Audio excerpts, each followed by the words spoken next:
Oh my gosh, what a way to start. I hope you guys are awake, because, you know, good wake up.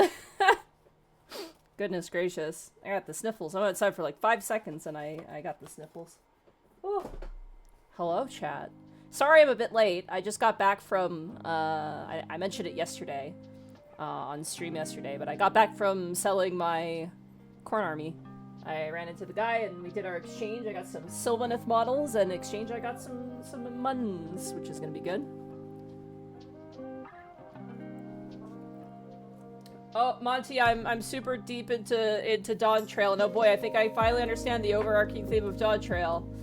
I mean, I can't say anything again, obviously, so, yeah.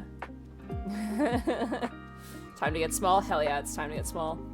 Gosh, I haven't even uploaded the previous VOD, but I'm kind of uploading Small Saga in kind of 2 parts at this point, so... You know, I think that's fine though, honestly. Like, it's been nice to, like, just have a game that's, like... Again, I don't resent any of the games I'm currently streaming, like... And obviously, Mad Mage I love. But, like... You know, Mondays are hard because it's juggling 3 people who are kind of busy, and like Arkolf unfortunately does get headaches. I'm also pretty burnt out on Monday, unfortunately, sometimes. Like, if I have a pretty busy week, like, sometimes, like, Monday I'm just like, I just need an extra day of time just to kind of get my energy back. But, you know. But, like Thursday right now, like, Bracky's having issues with his internet and his power too, and Zan just moved recently, so like there's a lot of stuff kind of going on right now. And then Friday is like I said, I want to finish Dawn Trail before jumping over into back into Heavensward, which, chat, I did something for the first time in a very long time. You know what I did, chat? I've done something I feel like I haven't done for a decent amount of time. I woke up at like 9 in the morning, because I've been consistently going to bed, which is good. But I woke up at 9 in the morning, I had breakfast, fed the cats, and then I literally sat down and I just played Dawn Trail until like 6 o'clock. I just sat down and played a video game, like, all day. And I got up occasionally to do, like, chores. So, like, I cleaned, I made some food for myself, obviously. I also took care of my plants and things like that. I also have to help out with the house because my parents are gone. So I had to water some stuff outside. So, like, I was doing, like, little things here and there. Played with Spriggan, played with Goblin and whatnot. But, like... No, I just gamed all day. And I have been, like... I've been chewing the fat of Dawn Trail, and not just chewing it, I've been savoring it. But yeah, I'm very much enjoying Dawn Trail. Like, I can't obviously talk about why, cause spoilers, and I do not want to spoil that. But I'm just gonna say this, and again, being vague. After the energy of Endwalker, so far Dawn Trail feels like a really nice time. You know what I mean? And I can't say why, and I don't want to talk about it for too long, but like it's just a different energy, which I think is great. And yeah. It's good to know you neither poop socked or refilled Mountain Dew bottles. I don't know what that means, it's ominous.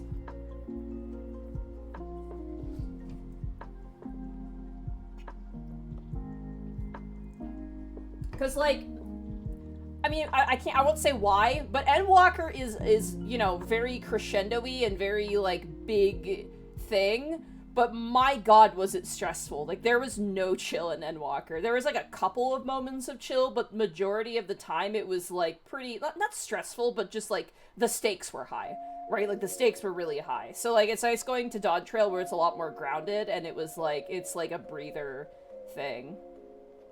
So, I will not say more than that, but I'm having a good time, and it's fun running around, and the music's pretty good. I really like the music. There's one area in particular, the music, molto bene, I really like it.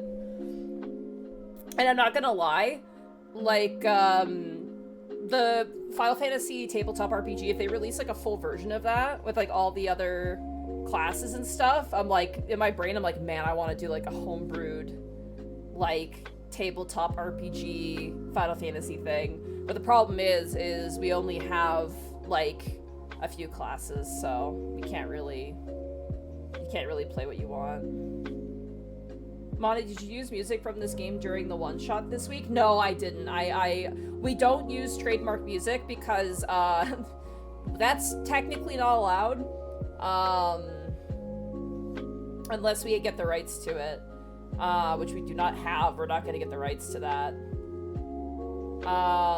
So I will tell you this: I don't use trademark music for Unexpectables, and like I commission stuff from like artists if I have to, from Lori and Ross. Out of curiosity, Money, are you a white mage main, or is that only for patients? Technically no. I'm kind of, I like to play, at least have one in each class that I'm decent in. If I had to pick, healer, I'm a white mage main. I would say for healer, I'm definitely a white mage main. But for DPS, I'm red mage. For magical DPS, I'm red mage. For melee DPS, samurai. For, oh my god, my brain. For tank, it's Dark Knight, but I can kind of... Dark Knight, Paladin are both fine, because Paladin was my first one. And then, I don't really play ranged. I think if I were to pick Machinist, I think out of well, I like Dancer, too. Dancer just feels very weird. I like Machinist in PvP, though. Machinist in PvP is definitely my favorite, so... Yeah. I'm not really beholden to one class. I think the only class I don't play is Black Mage. I leveled it, got it to where I could level it in PvP, leveled it in PvP, never looked back, but I'm probably gonna have to do that again with now that everything's at level 100, which I'm actually excited for. I'm really hyped to level all my classes again. That was one of my favorite things to do after like streaming. Is like I'd stream, I'd be, really tired mentally, and like my voice would be thrashed. So I would get a cup of tea, sit down, I would just do my duty roulettes and level a class. So yeah. But I'd say my most reliable class is Red Mage. I'm a bit of a menace on it. But I also like Samurai. Like, I really like Samurai, too. I like White Mage. I mean, I've always liked the White Mage aesthetic in, like, Final Fantasy with, like, the, the red and white outfit and all that. It's been my favorite. I'm not gonna lie, I'm playing Viper right now. I really like Viper. I actually really like Ninja, too. A lot of people were like, oh, after I leveled Ninja, I never touched it again. I love Ninja. I think Ninja's really fun. I very much like it. If you're leggy, though, it's a terrible time, but if you don't have leg, it's a good time. But yeah, Viper's good. I haven't tried Pictomancer yet, which is such a betrayal of my character. Cause you guys know me. I'm the 6 stan. I love Final Fantasy 6. But like, I just haven't had a chance to pick it up yet. The fact that they call out, oh my god, her name. Oh god, she's such a later character. I always forget her name. Oh god, the little girl names. I always think it's Reen, but it's not Reen. Shit, what's her name? I should know this. The little Pictomancer from Realm. That's it, Realm. Oh my god, thank you. I such a fake fan, dude. Yeah, but like the fact that they even like call out Realm is like, let's go. What's my absolute favorite Final Fantasy game? Oh man, I mean, like, I hate to say it, but I don't hate to say it, but like, if you had to ask me right now, it probably would be 14. Like, because there's just so much of it, right? Like, each expansion of 14 is a banger one after the other. So it's technically getting, like, multiple games in one Final Fantasy game. If we're talking, like, just, like, single-player experience, probably 9. I think 9 is standalone the best one, just to get into. But it's very subjective, right? Like, I think my favorite is 9, just because, one, I have a lot of nostalgia for it. Two, it's like, it encompasses everything I like about fantasy. And the music's great, the characters are some of the best ones ever. The story is really good and easy to follow. And then, like, it's not too long either, which again is fine, but like I feel like when you get into like those JRPGs that are like 120 hours, it's a bit exhausting. And like the story is explained pretty well. Like as much as I like 7, like 7 has some confusing shit in it. It's missing parts of the story. It's still a good game, don't get me wrong. Like 7 feels very grand, and it was like the most expensively produced game for its time. But there's some stuff they don't really like, not that they have to, but they don't really present in a way that makes sense. And then if we talk spin-off games, Crystal Chronicles is a favorite as well. God, I love Crystal Chronicles. I'm so pissed that the remake was ass. I've never been more disappointed, because I was gonna introduce a bunch of friends to Crystal Chronicles through that, but yeah. 9 was Sakaguchi's magnum opus. I think it was really good. I think the message is really poignant too. Do you know how many hours you have in 14 total? I'd have to do a check. But definitely a lot of hours, because like I mentioned, I was talking actually to like the folks after the one shot on Wednesday, and like the only time I ever really play video games is when I stream for you guys, and the only other thing I do is like crafting in 14 while like watching a video to like relax. So I like a lot of hours, probably a lot of casual hours. Yeah, I'd love to. It's so impossible. Like even D&D is impossible right now. But like, man, if I could like recruit a group of like 4 of us to play through Crystal Chronicles with the Game Boys and like stream it, oh my god, that sounds like it'd be so cool. Man. Maybe that's one to solo on stream, honestly. Like maybe that's a game we play at some point. Chained Echoes, I've had a friend jonesing me to try it out. Heard of it, never played it, so I have no opinion on it. I'm very sorry. I will say this, the Crystal Chronicles, like, I think there's like the first game, obviously, and then there's like the Crystal Bearers. I will say for both, banging soundtrack on both. Like the soundtrack is really, really good.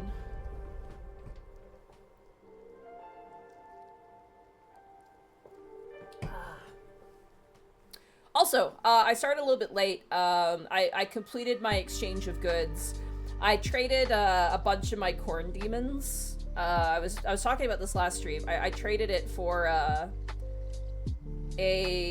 Sylvaneth box, as well as just cash, because I wanted some extra money. Because I'm going on a trip here, and I'm like, I wouldn't mind having some cash. Where do you think this game is going? Want to hear your predicaments? My predictions.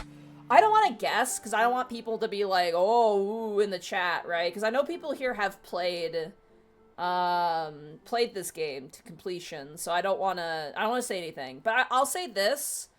I just really hope we fight the Yellow God. Like, it's an actual boss encounter. That would be really cool, honestly.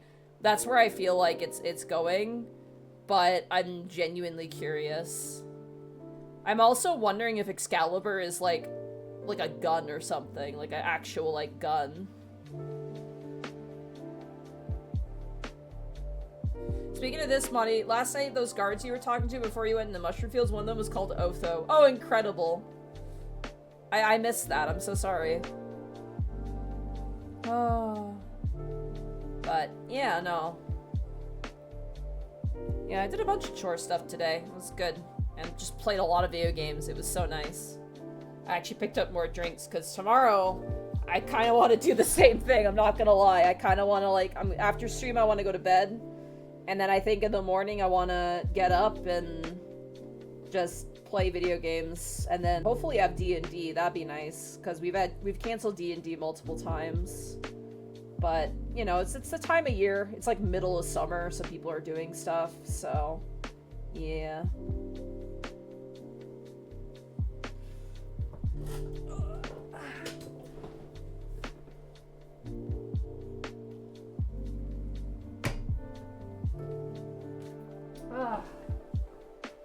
goodness.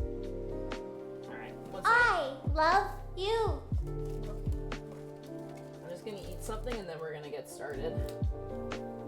Also, Zanwin, thank you so much for the tier 1 sub for 43 months. Hope everything is going well. Good luck with the mice. Thank you. Dude, this game is actually, like... Because, like, it's no secret that I've been mentioning how I want to get pet mice later, actually. But I've kind of put the brakes on that, one, because of some unexpected, you know, expenses, and two, I'm just traveling pretty soon, so it's not really wise to, like, get a pet and then, you know, go on a trip, so. But I'm hoping, this is only making me, like, love mice even more.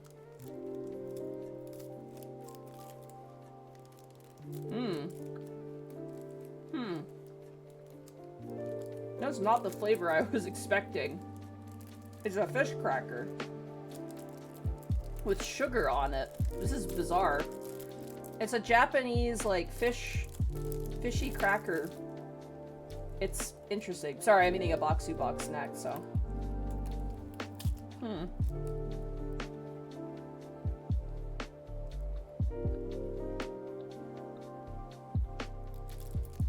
I had a pet mouse before, too. His name was Twitch.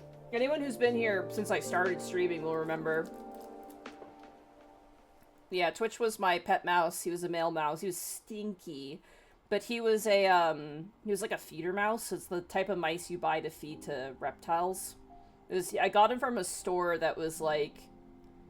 It doesn't exist anymore. It got purchased by another company and actually made into a nice store. But it was a very... It felt like an illegal pet shop, you know what I mean? Like one where it's just like very sus. But I bought Twitch there, and remember I got 3 mice. I actually took 2 of them back and I kept Twitch, and because males can't be housed together, and so yeah, I had him for like a year and a half. But then he got, I don't know what happened. He got paralyzed in his back legs. So he was just dragging himself around. I got medicine for him, but the vet said that it was some sort of, like, it's like a viral thing. Like, it was a virus that affected, like, the nerves. Or something like that. I can't remember. And it was like, yeah, it was really sad. But, I mean, those mice like that aren't bred to be healthy, which is kind of sucks. So, yeah. I did have 4 rats as well. Yeah, they were very sweet, but they're definitely a heartbreaker pet, honestly. I had, yeah, Pickle, Freya, Jester, and Hoodie. Those were my 4 rats. Yeah, rats are great. They're fantastic. I like them for kids, honestly. Like, not really young kids, but, like, they're really nice interactive pets. And they're very social, especially males. Males are very cuddly. The females are a little bit more aloof, but no, they're just heartbreaker pets. They're also, like, kind of hard to care for as well, just with their cage. I personally am, like, through my experience at this point, I'm like, I really like the hamsters and the mice, like the little guys, because they're just easier to clean and care for and, like, manage the smell and stuff. Yeah. As much as I love to own a pet / cat, rat, mouse, yeah, I'm with you, like, man. When I bought Minmo, I do this all the time. Every time I get, like, a very short-lived pet, like with Minmo, when I bought Minmo, when they put him in the box, right, they put the little pet in the box, I looked at him in the box and went, you are going to die in 2 years. Like, you know what I mean? Like, in my head, I'm just like, this is exciting, it's a new pet, but I'm like, in my brain, I'm like, okay, but you're gonna die in 2 years, and that's something I have to kind of accept. And when Minmo passed away, it was hard, because I had to put him down, because he was not doing well, and he was really old. He was almost 100 in, like, hamster years. He was, like, 90-something in hamster years. And, like, it sucked, but he lived a really good life. He had a lot of stuff, and he had a very big cage. And it's just like, he's very old, and that just kind of happens. But I was sad, obviously. I'm not gonna be like, whatever. But, like, I didn't, like, cry, because I accepted it the day I got him, right? Like, I accepted the fact that you're gonna die in a couple of years, because that's just, unfortunately, the way life is. So, but, yeah.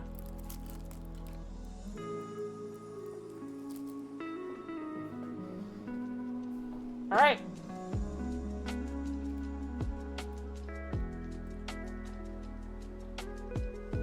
Hold on, I gotta... Why can't I find... Ah, there it is. Thank you. There we go. Morthrander, ready for the epic adventure? Heck yeah. I remember that day you loved him with the entirety of your heart and he went out fucking ancient. I don't think I loved Minmo as much as Zan and Bracky loved Minmo. Like, I loved Minmo. Don't get me wrong, like, he was my boy. But my god, does Zan and Bracky love Minmo. Like, those two, like, died for Minmo. Also, there's a Minmo 2, by the way. Theropod's partner named their new cat Minmo. So there's 2 Minmos. Like, basically, there's Minmo 2. And Theropod's partner named their cat after Minmo. My Minmo. So... it's very cool. There's a little bit of a legacy there, which is nice. And, you know, obviously I got Minmo from Grow Healthy and Strong Minmo from Silent Hill 3. So, you know. Alright, let's continue. Speaking of small animals. Alright, we already spent our points.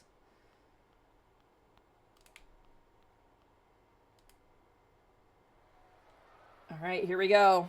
Our friend Bruce was captured, is going to be thrown into the gladiatorial pit. Today's entertainment has been disappointing. 2 thumbs down, Quintus. Baron, please have patience. I have a special treat in store for the finale. Oh? A squirrel! With red fur! Oh! But is this another ruse, Quintus? Like that time you dipped a gray squirrel in red paint? Not this time, Baron. This is the genuine article, the real Mackay, as it were. An actual Scirus vulgaris. Interesting. I was under the impression that the squirrels of Clan Red all perished eons ago. But then a red became the ambassador of Sky Garden. And now you tell me you have a red gladiator. It's quite a coincidence. Tell me this, where did you find this gladiator? Well, you know what they say, Magnus. De sunt volentem fata, nolentem trahunt. Really? Who says that? Let's move on. Oh boy. Oh, I like that this hat is the, magnaphone. Release the Red Barbarian!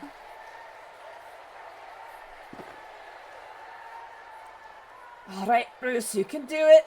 You survived dozens of fights. You fought bugs and jerboas, krakens and nightwings. There's nothing they can throw at you can't handle.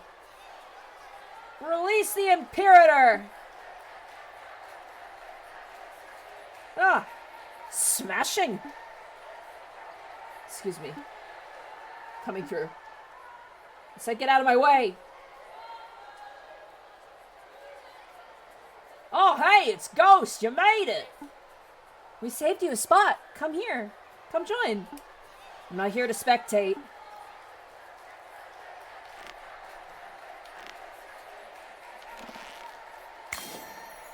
Oh, hell yeah. You found a brick! Oh, yeah! Here comes Verm! I knew I wouldn't die today. No guarantees yet. Let's fight through this together. Aye! Here's a scorpion! Oh my god, I'm gonna fight with a Lego brick. Alright, let's rage. I'll squash you like the bug you are, even though you're an arachnid. Heals all allies. Oh, sick. That's gonna be really helpful. I'll whack. Nice. Let's cleave up. Nice! Gaming. Whoa! I had no idea Ghost was a gladiator. Right? What a twist! It's always the quiet ones. What's Ghost doing in the ring? His job's to farm, not to fight. Interesting choice of gladiators, Quintus. But 2 versus 1, hardly a fair fight. Ah, an excellent point, Baron. We should even the odds. How'd you end up in this mess? Your pal, the slaver, liked the look of my face. Thought I'd make a good for deathmatch entertainment. And maybe you should have worn your mask. With support of friends like you, why would I need to hide? Also, 100 bits from Worth Rando. Bludgeoning damage. Ugh, you're infuriating. Wait a minute. Did you deliberately get captured to goad me into action? Bold of you to assume I plan ahead. Gods of gods, give me strength. Eyes up, lad, it's round 2. Scorpion! Kill a scorpion! I actually consider getting a pet scorpion. The thing is, they just need, they need heating. But they are really cool. Squash you like the bug you are.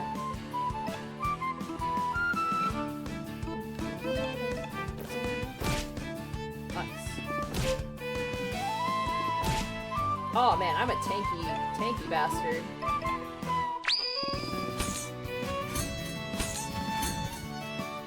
I love that I'm slicing with a Lego brick. Nice. Oh no, not nice. It's fine. It's fine, we got this, we got this.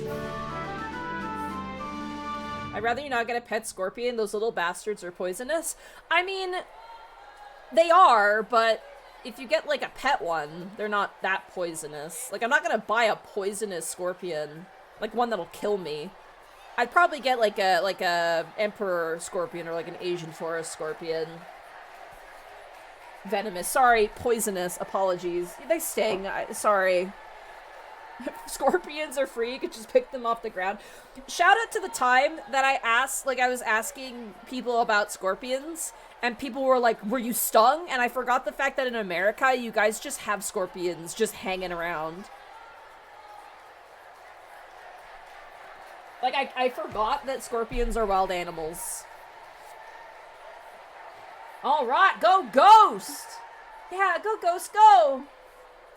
This is a disaster. Ghost is killing my prized imperators. That mouse fight's like no gladiator I've ever seen. Then you evaded my last question, Quintus. I asked where you found the squirrel. Well, you know what they say, Magnus. Nemo tentura se ipsum accusare. Who is this they? Who is saying these things? Hey, Verm, I owe you an apology. For what? Getting me caught up in a death arena? Oh, no. Well, yes. But also for everything that happened at Sky Garden. You were clearly hurting, but I just went and dragged you into my mess. It was selfish of me. It's fine, I chose to get involved. Besides, you were hurting too. I was. But still. Look, I enjoyed the distraction. As long as I was swinging my sword at a foe, I didn't have to think. But that's not a good thing. It's just like Leo said, I have no weight, no values. Would a warrior with no values throw themselves into a den of imperators? Maybe a warrior who wants to die. For someone who wants to die, you sure have a knack for surviving. You throw 3 at us? Oh my god. 3 more scorpions, let's go!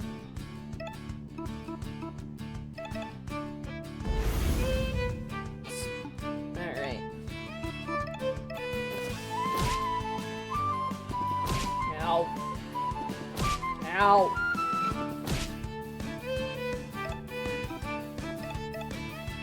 Should kill this one. Are you not entertained? Oh, I will say on the topic of Dawn Trail, I was meaning to say this. I'll be very brief with this. For those of you playing Dawn Trail, do the entirety of the Ether Current quests, like the side quests that are tied to Ether Currents. They're really good. I really enjoyed them, and Just do them. They're really, really good. There's one in particular that I was very just enjoying myself. It was very fun. So I highly recommend checking out the ether current quests. Oh, I've only started them to get the ether currents first. No, go through all of them. Go through the whole quest chain. It's really, really good. Like, whether you do it before or after the main story, just do it. It's like, don't just do the first part just for the ether current. Like, go through the whole quest. It's yeah. Anyway. Whack. Uh-oh. Oh no. Well, at least they went for the same person.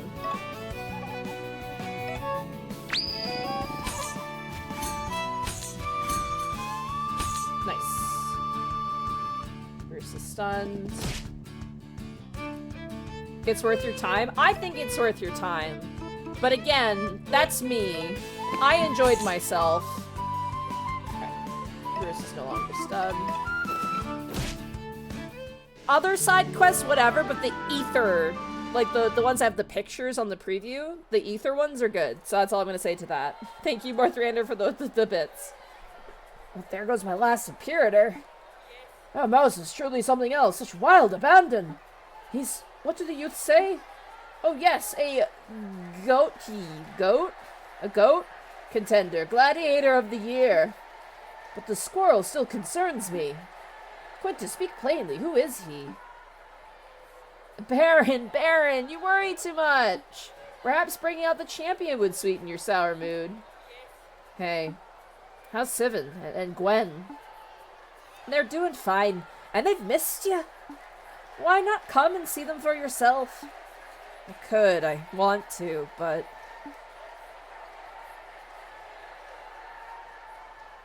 Alright, Chariot Tuesday. Eh? Looks like we'll be racing the champion. We better find out how to drive this thing fast. The champion, are they strong? Her question, from the stands I've seen her tear apart and appeared her barehanded. And she ate it. She ate an imperator? Just what kind of titan is she? There's no time to explain. Get in the chariot. Friends, rodents, country mice, it's the moment you've been waiting for. Let us unleash the undefeated champion of Circus Minimus, the blade master of Idiom, the bringer of the night, Isengrim, the Muswolf.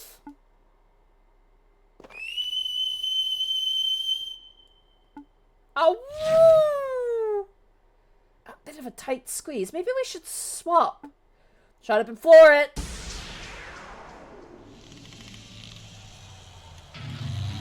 Oh, this is great. She's gaining. Can you go any faster? No idea. I'm still figuring out these stupid pedals. Guess I'll help out in the way I know. Hey, give us a signal if she tries to pull anything tricky, alright? Signal.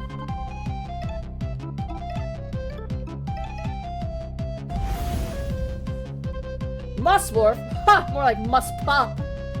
Your stepping's pretty loud from down here. Oh my god, 13 absols. Gas, gas, gas. Oh my god, the music though.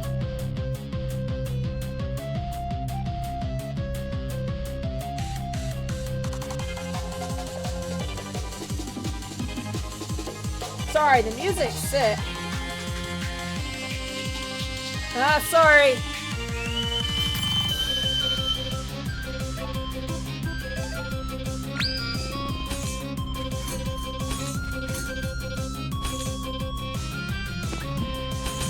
Alright.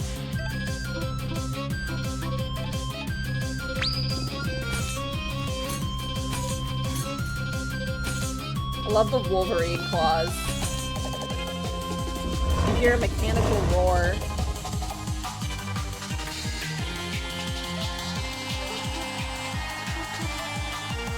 I'm gonna defend. Ow.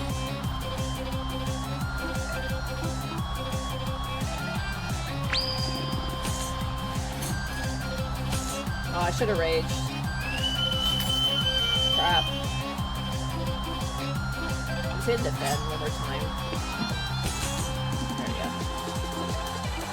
So I can rage and get some health back.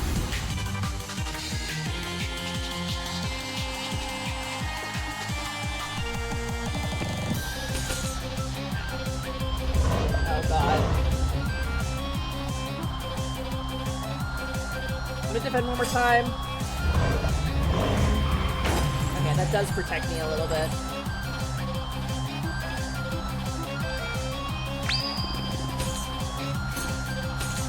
Nice, we did it. Good driving, Bruce.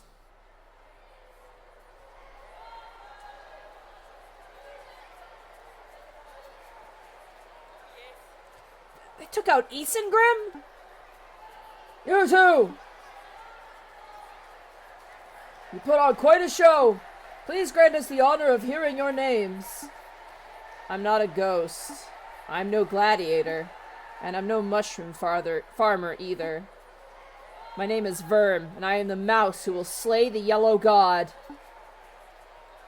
And I'm Bruce, ambassador of Skygarden.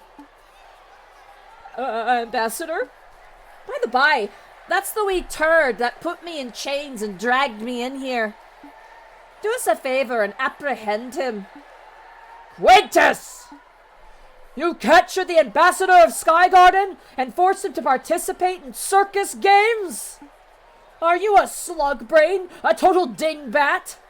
Do you have any idea how bad this is for our political relations? But Barrett, this is all a big misunderstanding.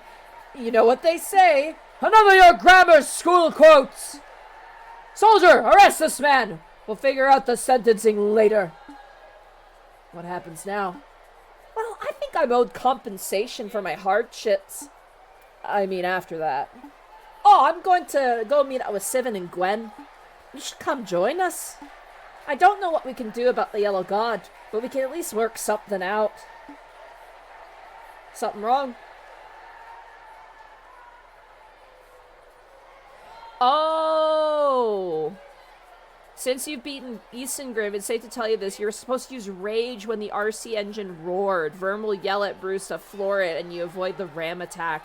I didn't get that. I didn't understand. It was just like, oh, I had to give a signal. And I was like, oh, but whenever I rage, it said I can hear you. Shit! Oh, I'm an idiot. My bad. Well, it's okay. We made it out. Something wrong? I need a new sword. Can't be fighting off whatever horrors lied ahead of us with this brick. Ha! Oh yeah. Let's get out. Let's get out this death arena and we can work it all out. Bruce, thanks for coming. What are friends for? Sir Bruce, ambassador of Skygarden? Sir Verm of... just Verm is fine. Verm. As the Baron of Vinium, you have my most sincere apologies for this terrible blunder. Now understand that no physical gift can ameliorate the suffering you have endured. However, as compensation, I would like to offer you this. A house key. When Quintus was arrested, his ill-gotten property was seized under the laws of civil forfeiture. I'm entrusting you both with ownership of Quintus's abode. Well, one of his many abodes, I believe. He used this building for surplus wine storage. Does this gift suffice as adequate compensation? Ah, yeah, that's pretty nice. Can't complain about getting a free house in this economy. Let's sign it under your name. What do you say to that, Verm? Yeah, it's fine. No hard feelings. So, what's going to happen to that slaver? I'll see to it that Quintus's punishment is sweet and fitting. Rest assured he won't get off lightly. And who gets his mushroom farm? Like his house, it was confiscated when he was arrested. What happens to it now is a civic matter. You're the Baron, aren't you? You're the guy who makes these decisions. I want you to give the farm to Jeb and Alfie. Who? The farm workers. Oh, right, Quintus's boys. I'm not convinced that the two farmhands are capable of managing a corporate enterprise.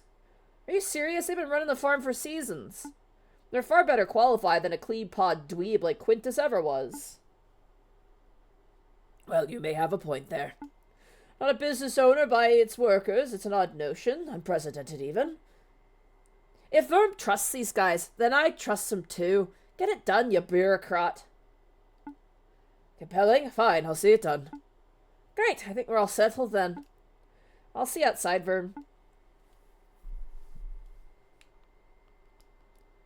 Quintus arrested a farm that owns itself. Vinium is changing, maybe for the better. Good fight, man. I appreciate you playing along with the K-Fab. Fans love the whole Muswolves gimmick.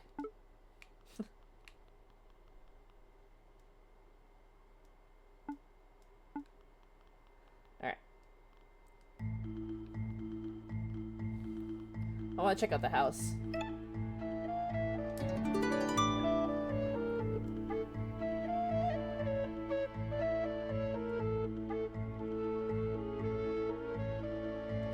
I make a seed, the boss makes 9, that's why I pee into his wine.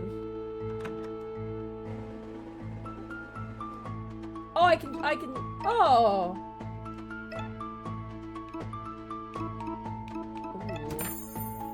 Ooh. Ooh, chat! Alright, let's...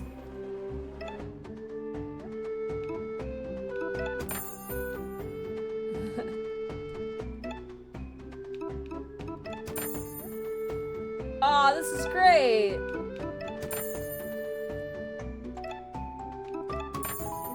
Oh, I like that.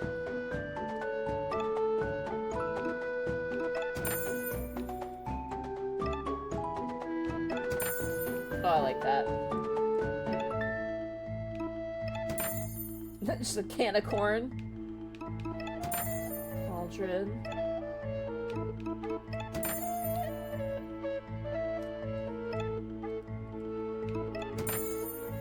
Oh, that's kind of cool. I want to go for like a classy look, though. There we go. Ah, there's a fly! Ah! God damn it! Fly! Jesus Christ, it flew right into my eyeball. Ah! Where the hell did it go? What the hell? Why that? God, I'm just trying to make my house. What the fuck? Ow, that actually, like... Where the hell did it go? Oh my god, where did it go? Goblin's not doing her job. Yeah, no, she's been going nuts. Dude, I went to grab paper towel today, and I, like, grabbed a paper towel, and behind was a spider. And I was like, oh my god. I'm okay, yeah, it just scared me. Jesus. You just survived an assassination attempt? Yeah, seriously, that came out of nowhere. I just hope it doesn't go into my drink. I have a can of a peach iced tea, so hopefully it doesn't want to. And you want a scorpion? What do you mean? Scorpions are slow and they don't fly into your eyeballs. Don't give me that. Come on.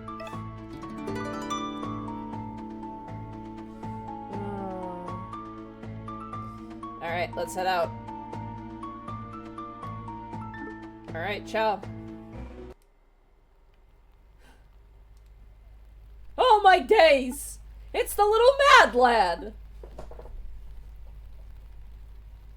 Hey Dizzy, you keeping well? Yeah, never mind me. You two were taking too long, so I went to fetch the others. The others? What? What? What?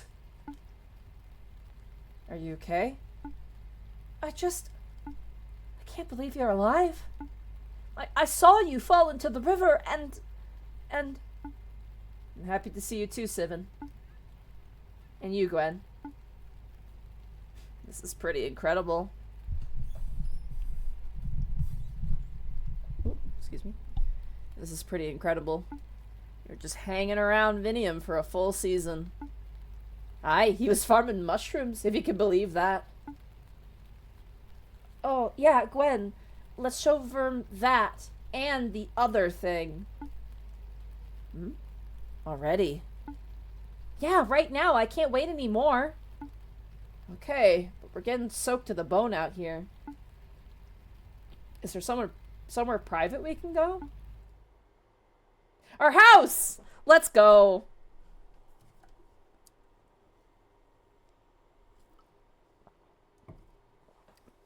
This is your house? It's a long story. It's nicely decorated. You added a personal touch. Thanks for noticing. So, what's this thing you wanted to show me? Ta-da! This is my sword? I didn't think I'd ever see it again. It was in a right state when we found it. All credit goes to Sivan for their top-notch restoration work. The blade should be as hard and as sharp as it ever was. I oiled it and adjusted the screws, too. But, sorry about the color. We didn't have any red paint, so we had to do with a lime wash. No, I like the new color. It reminds me of someone.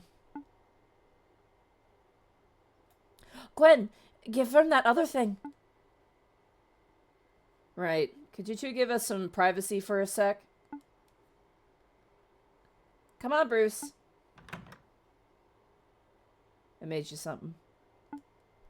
Well, with Siban's help, they're the techie after all. The tail? Right? Made of steel. I won't push you to try it on, Verm. Many disabled rodents feel more comfortable not wearing a prosthesis.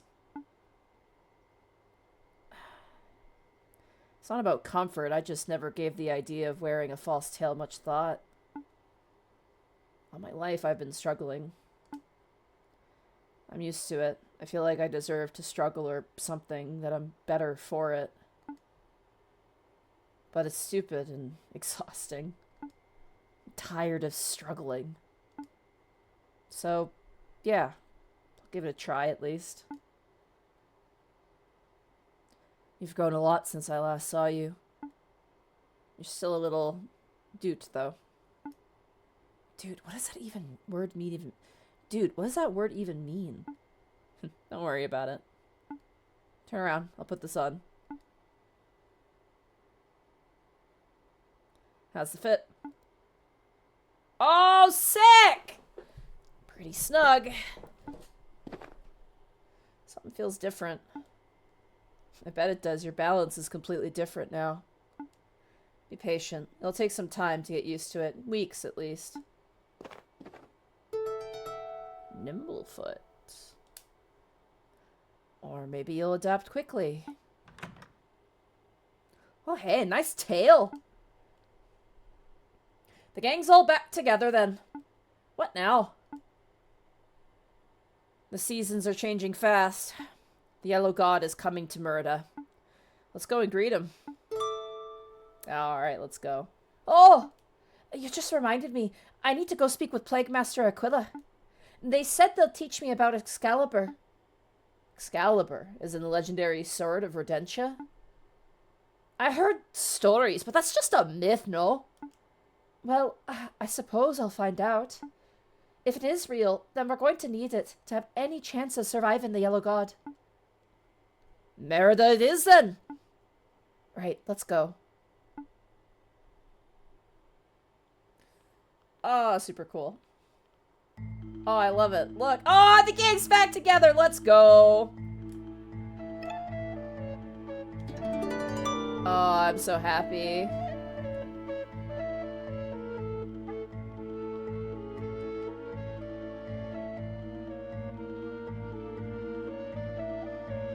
I'm gonna go talk to the boys.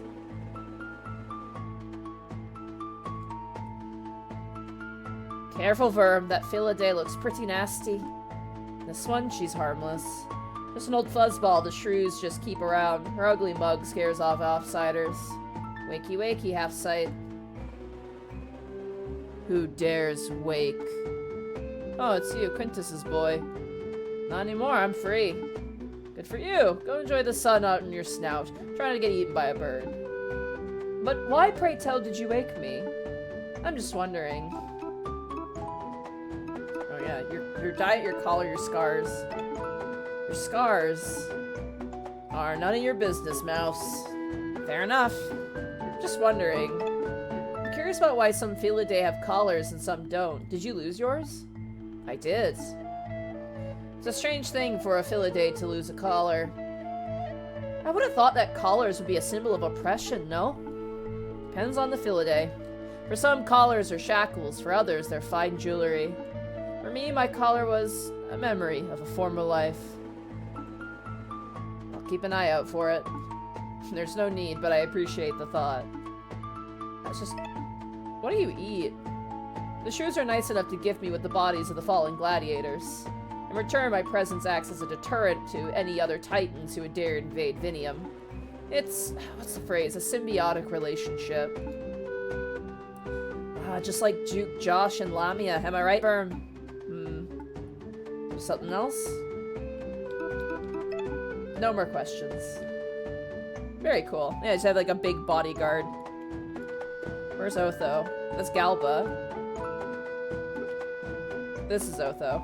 Can't believe Quintus is finally in chains. I don't even know why I'm still standing guard. Who do we answer to now?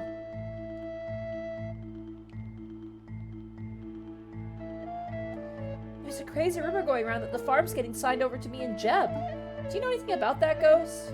Not a thing. Huh. You're leaving? We're gonna miss you, bud. Make sure to drop by sometime, alright? Aww.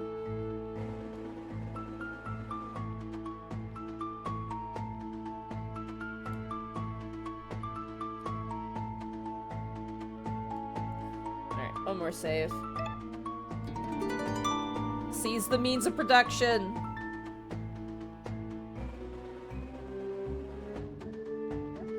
Alright, let's head out.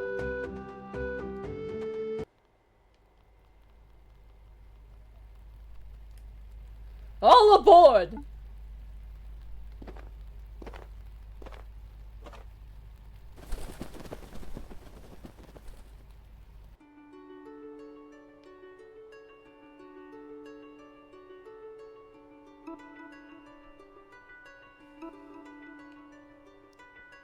Ooh. Oh, that's Whitehall.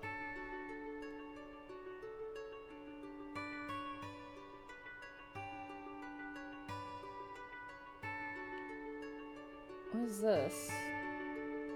Oh, this is Vinium.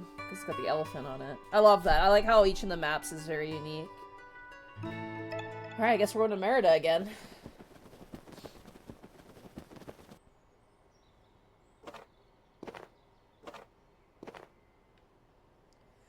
This station is Merida. Hope you had a pleasant flight.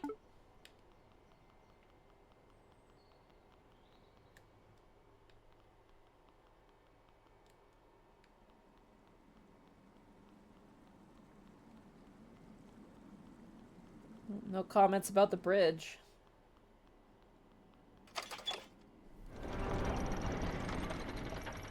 Whew.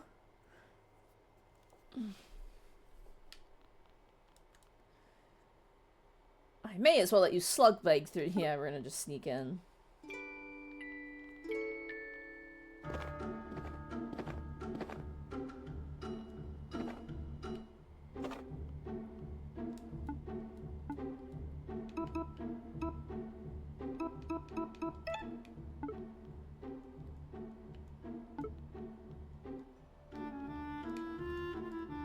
Bree's been campaigning a lot lately. I support the cause, but he should be careful.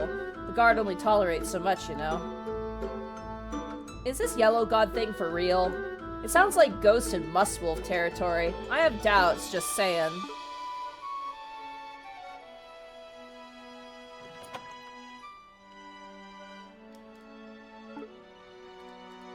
I never got a peanut. I'll turn in some of the side quests, yeah.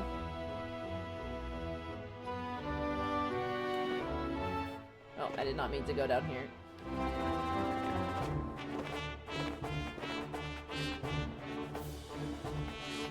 Yes, you did at the very beginning. I did, but he wants like a peanut. Oh, doesn't Sivin have one? Oh my god, she does.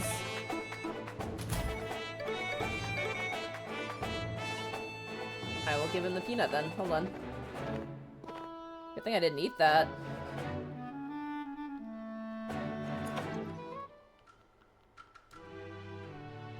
Oh, and a spring onion. I don't have a spring onion, so...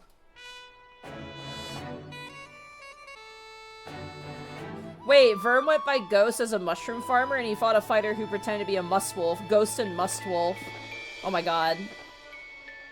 You're so right. I think you ate the onion? Oh no. Oh well, rip. Again, I'm not going for 100 complete. Like 100% completion. That's not my style right now.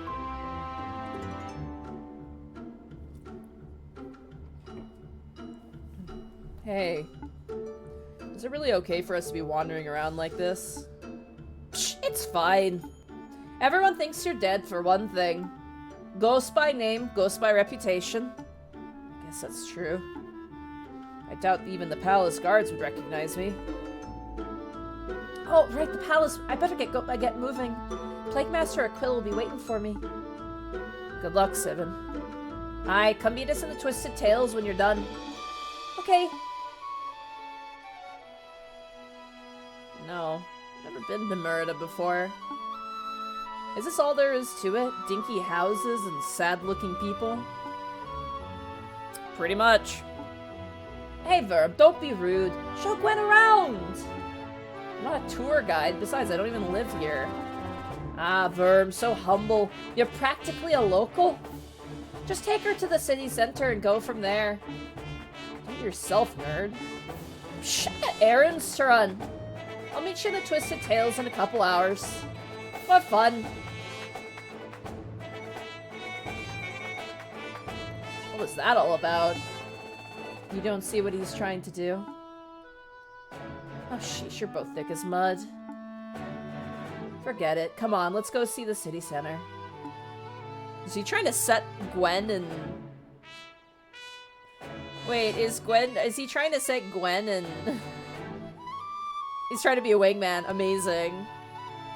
Here, the city center. Cool. So who's that? Well, it's Sir Chad Ratless. It's Ratless! That's Ratless, the rodent who stole electricity from the gods. Oh, you know your mythology. Bits and pieces, only what my brother taught me. Let's see. Show me something else. Like what? Use your imagination. Surprise me. Alright, follow me. I'm so sorry, chat. I'm gonna save real fast, and I gotta use the bathroom real bad. You guys can enjoy this lovely music. I'll be like 2 seconds. I really gotta use the bathroom. Do not spam my chat with emotes, okay?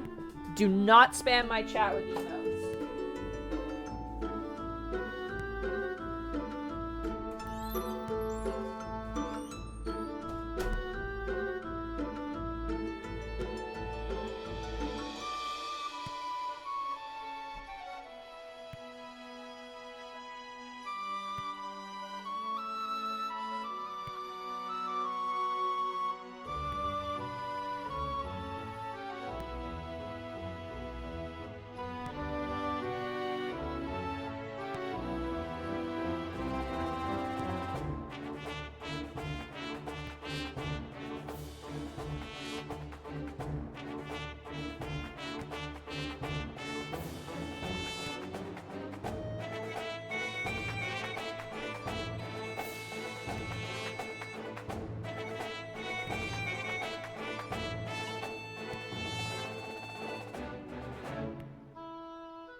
Thank you.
Guys, you had one job! Morthrano, thank you for the 100 bits. Jesus Christ.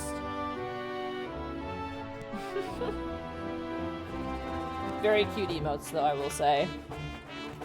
The Hori Boulder spam is good.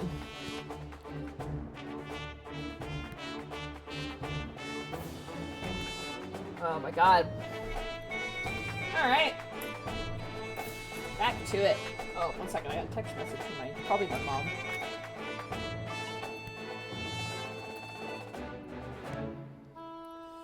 Alright. Show her something else. Show. There you go, the merchant quarter. This is the merchant quarter. You can buy stuff here. Do you still have the paints? Oh yeah, we did pick up the paints, that's right. We live to worship and annoy you ferociously with equal alacrity. Jesus Christ. What a terrifying sentence. Oh yeah, I have insect parts too. You can buy stuff there. Like food and clothes. Oh shit, is that one of those proper fancy Meriden cafes? Oh my god! Oh my god! Oh my god, I love her! Oh my god! I want to do like art of these characters, man.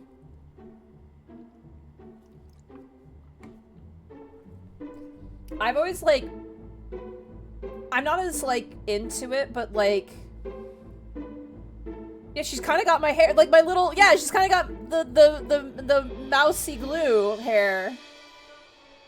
Blue hair and pronouns. Let's go! Oh my god, I love her. I'm not like, I see like Draco does like what do you call them? Like art alley tables. Like she tables at cons, right? And I'm like, I've always been interested in like doing it, but I feel like I'm not like, I already have a full, you know, full-time job with the streaming and everything. But there's part of me that's like, man, I'd really love to just like make some fan stuff and sell it at a convention just for fun. You know, kind of nice. But I feel like, you know, but the problem with me is like, this is the problem with me with everything, is like, there's nothing that like I am into so hard that I like every part of it. So it makes it difficult to make like an array of product. But it's tempting, honestly. Cause like for me, I'm like, man, I'd love to make like keychains, like acrylic keychains of these characters. Cause they're so cool looking and the designs are great. But like, would people even buy it, right?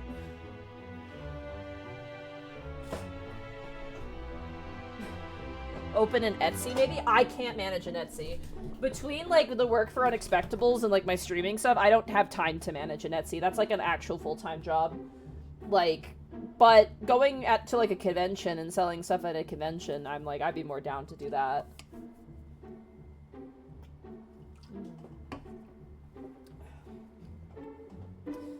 So, yeah, but I really want to draw these characters, honestly. Anyway. I love that Gwen saw a cafe. It was like, we're going to the cafe. So this is a cappuccino, huh? It's pretty good.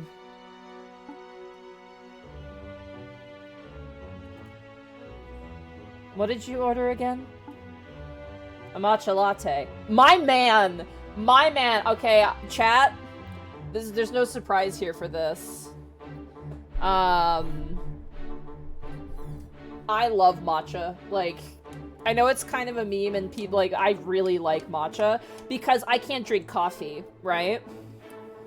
And matcha isn't coffee. It's like a tea coffee, basically. What's a matcha latte? Basically, it's like, if you take matcha, which is like a very fine, basically tea powder is the best way to put it.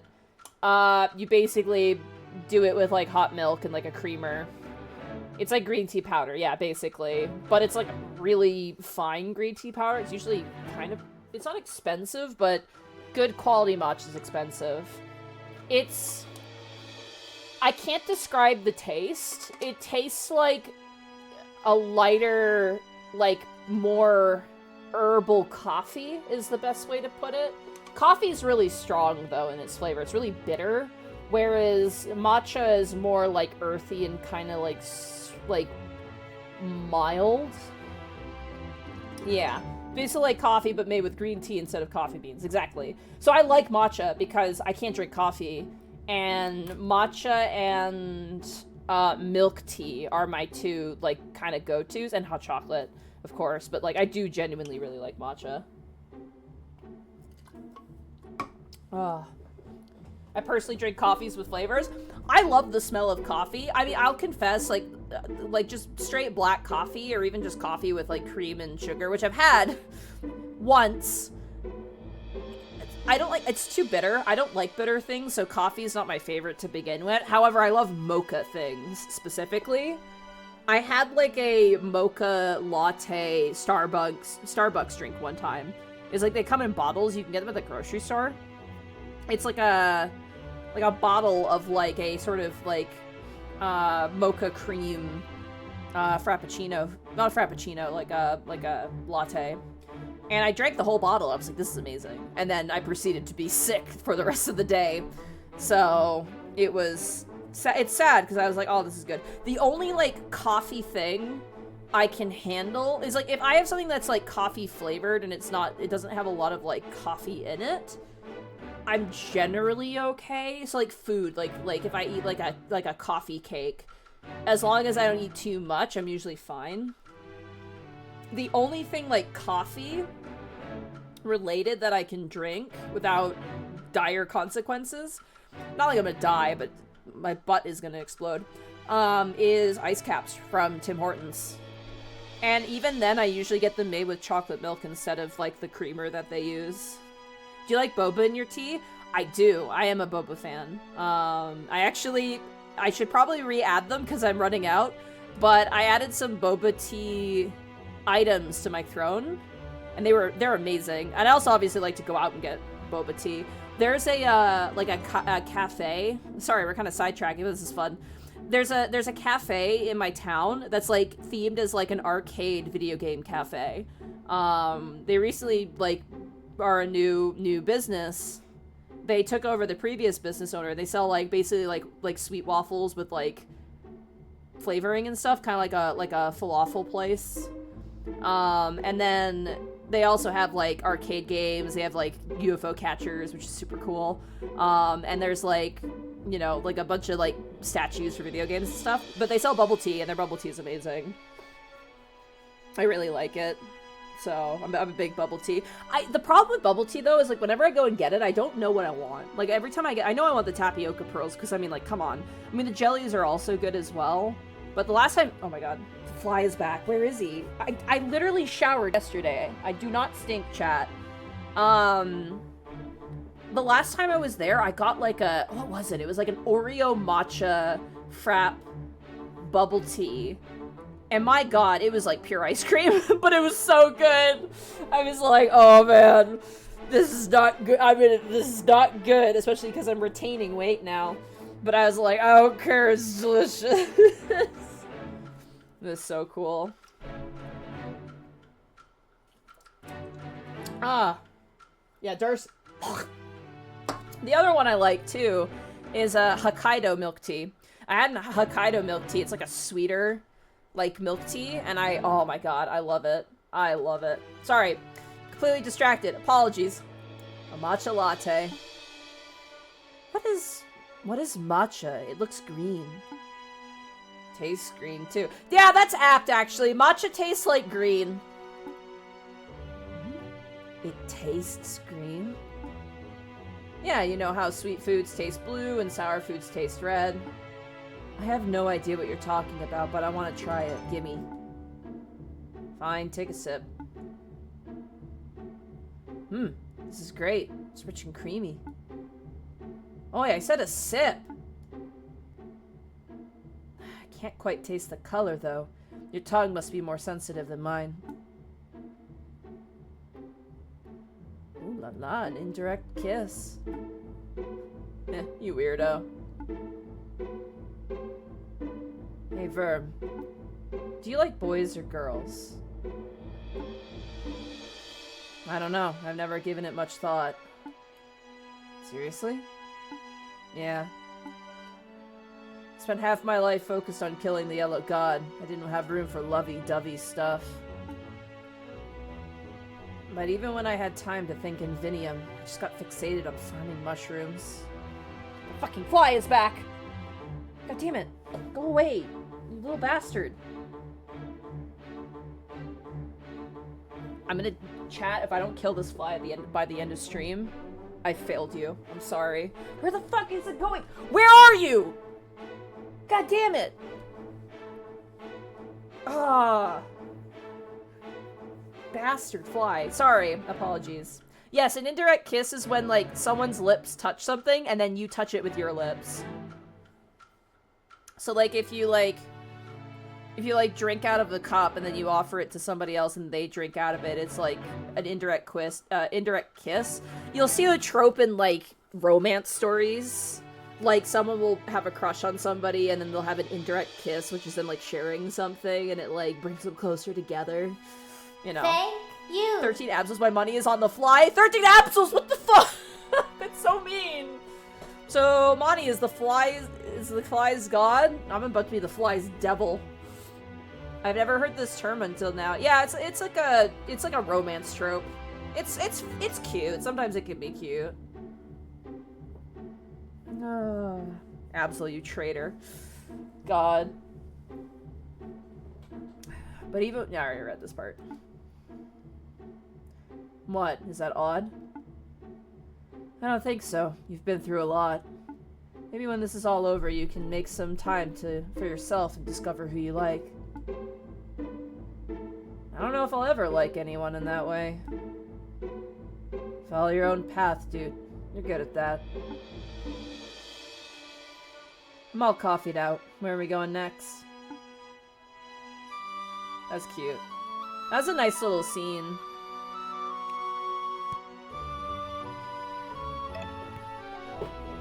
I like that. I love games where they just have a moment where the characters just, you know.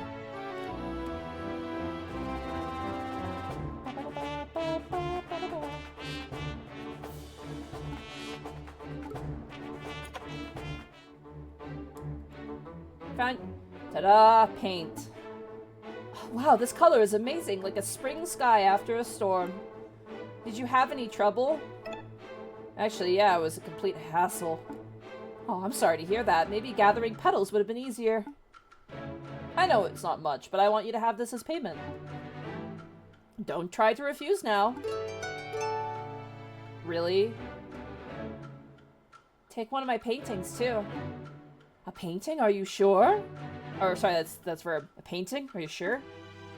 You went out of your way to do a good deed. I don't really get why. Maybe you enjoyed playing the hero. Maybe you were hoping for some reward, but... Look, just take the painting.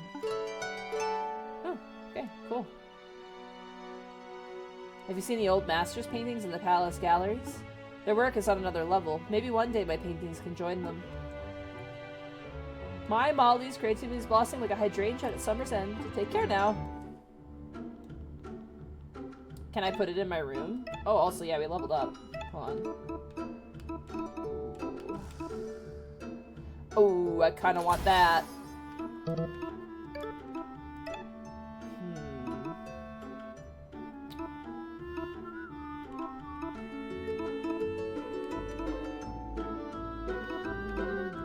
Grab that for now.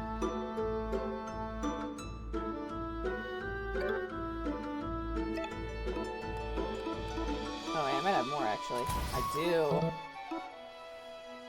Ooh.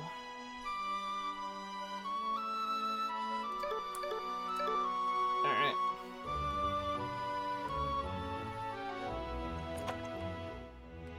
Hi, Drip King. Stay stylish. Thank you, Drip King.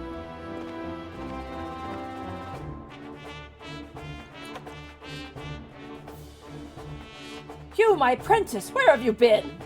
I was busy and Skyguard's not exactly around the corner. True enough, pardon my impatience. Time has become my enemy. The guard grows suspicious of my dealings. Did you meet Matilda? Yeah. Wonderful! I can see from here that the fabric's now a beautiful, vibrant red. How did she rate it? A+? She really laid on the praise. Excellent! That Connor truly is a master weaver. Here's your paycheck as promised. Your final task, my apprentice, is to take this fabric to Vinium. A fine seamstress there by the name of Penelope owes me a favor. Ask her to fashion the fabric into whatever garment she sees fit. A seamstress in Vinium, huh? Okay, I'll be back soon. I know, every time Patience is mentioned, I'm like, oh, my 14 character.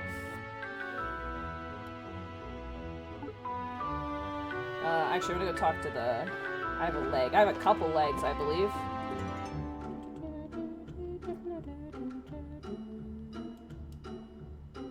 Everyone say we're in for the end times? I'm just too tired for this. I just want to sleep through it. Hello. You offer the insect part. Thank you.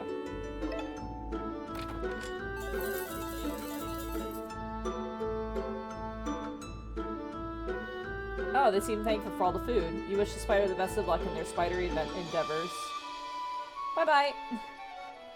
2 whole money! Let's go.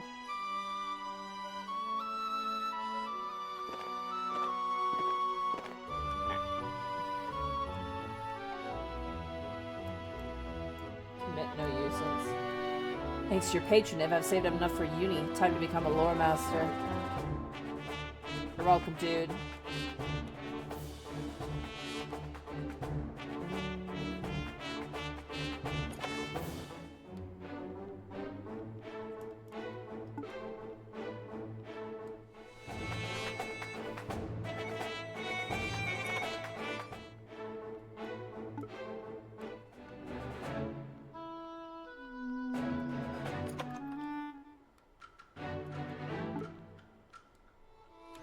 Where else can I take you? Probably like the castle.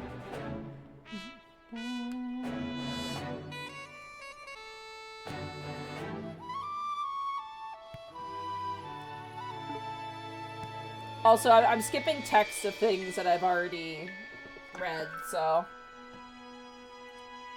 If it's new, I read it, but if it's, See that? That's the palace. No shit. I can practically smell the ambergris. Perfume from here. Bet the inside is nothing but gold and marble wall to wall. Yeah, pretty much. Sivan's somewhere in there right now with the Plague Master. And somewhere else in there is the King. And Blade Master Leo. Sivan told me that you used to look up to Leo. Yeah, when I was a kid, I asked my brother to sing me the Needle Knight song over and over. I thought Leo was the perfect hero. I wanted to be just like him. But then you met him in person, and the image of the shining knight came crashing down. Never meet your heroes. Nah, that's not quite right. Leo was everything I expected. More than I expected, really. He's a mouse who absolutely believes in his cause and will fight tooth and claw for it. But what is his cause? Being a sword of the state? For all his pomp and virtue, there's no difference between Leo and the Catchquin of Sky Garden. You might be right. This place sucks. Let's go somewhere else, somewhere less snobby.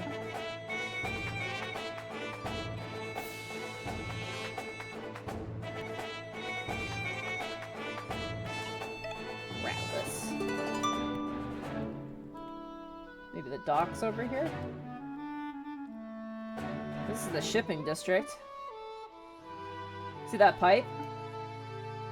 There's a labyrinth behind there. That's where me, Bruce, and Sivan fought a kraken. That can't be right. Krakens aren't real. Spoken rhyme like a wiggly bard. Heh, let's see. This is a prank. To pull my leg, dude. They'll come right off. You can accept Robot Canaday, the Armored Stouts, but you draw the line at a Kraken Poet?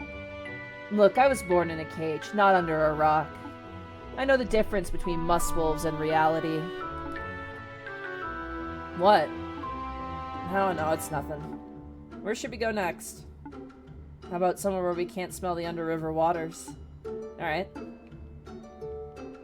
Oh my god. Hello. I came here seeking adventures, but alas, my ship is being serviced. It may need months of work, alas. That fancy-dressed polecat fella? That's Farkad of the Ali Empire. Mustelids get a bad rep, but Farkad's a good one. He won't bite.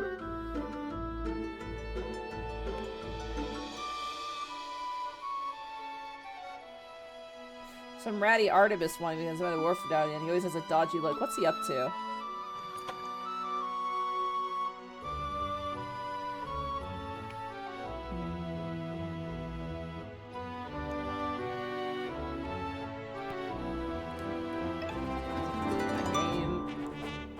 Where do we go now?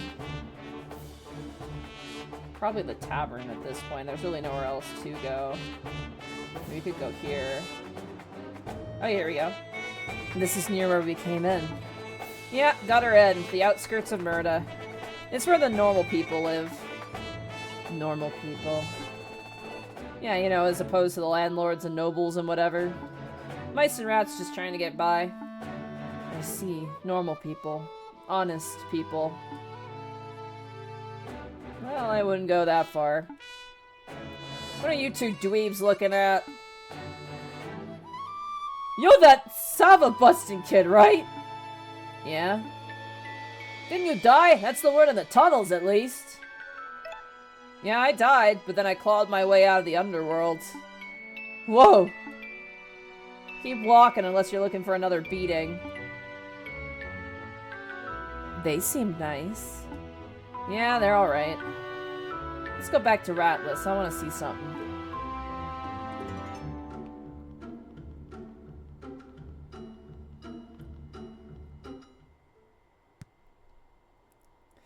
Back at Ratless again. Now what are you doing?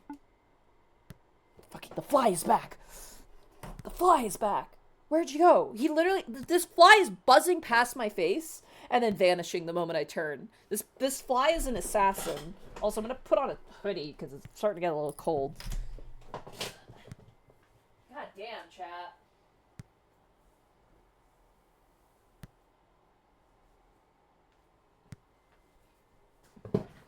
I'm just an innocent streamer. Why are you being mean to me, Mr. Fly? What did I ever do to deserve this, Mr. Obama? Oh my god. I don't have a bug zapper. This is not a consistent problem in my apartment. Use my sticky tongue to catch and eat it? Shahalem, I don't know about that. So I'm gonna eat a snack again. Sorry.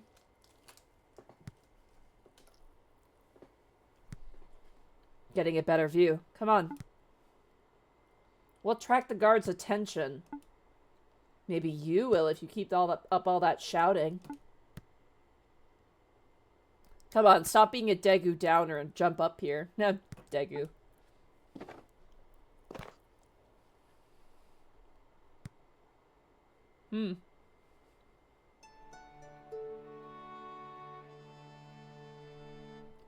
Huh. Right? What a view. Yeah?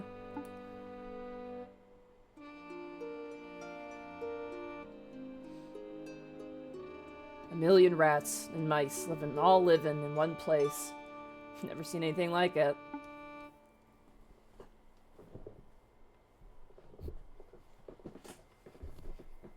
If we don't stop the Yellow God, they'll all die.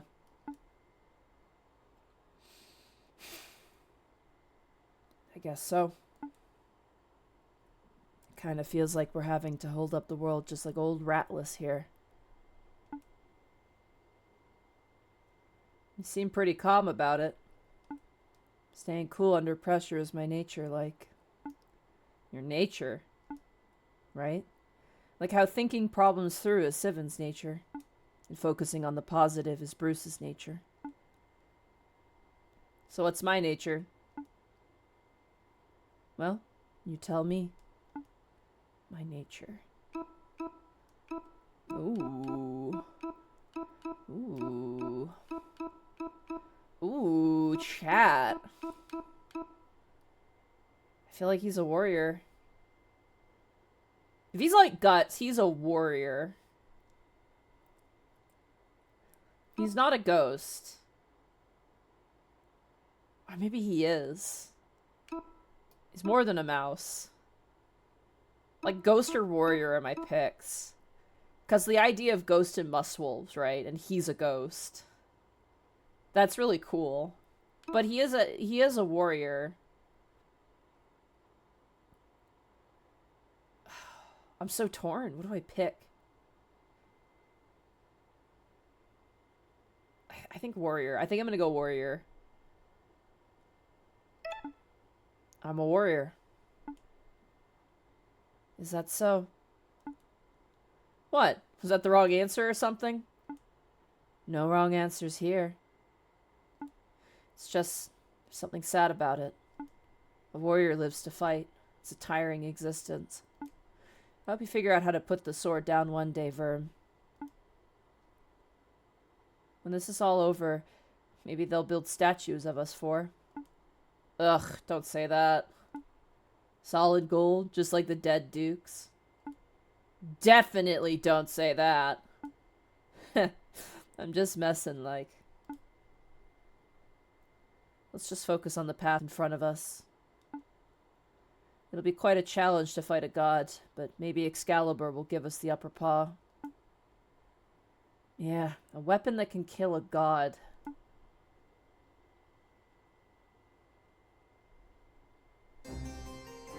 I'm 7.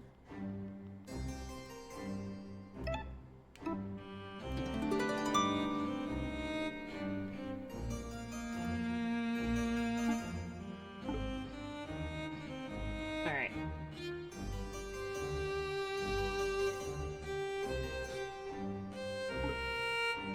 Alright, I'm back. You've returned. Did you have a good break? Yeah, I was just doing mole stuff. Seeing friends, doing mole stuff. I like doing mole stuff, that's funny. Just doing mole stuff. Sivan, I'm no slug brain. I know you were confabbing with your treasonous friends in Sky Garden. Well, relax, I don't care about that. There is a much more pressing matter. Oh? Inheriting the title of Plague Master. Have you given it any thought? Will you take on the mantle after I die? I will. Very good. I'll take you to Excalibur. Now! There's no better time. Oh, shit! Oh, shit! That's brilliant. Follow me.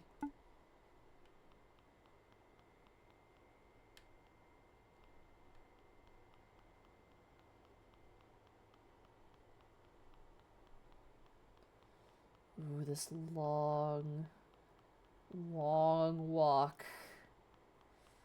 Oh, boy. Oh, boy.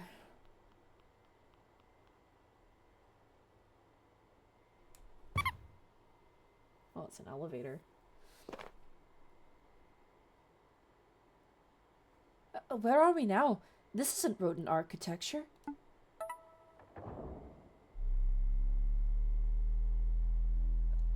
And we're moving. Oh, I see. This is a godly lift, isn't it?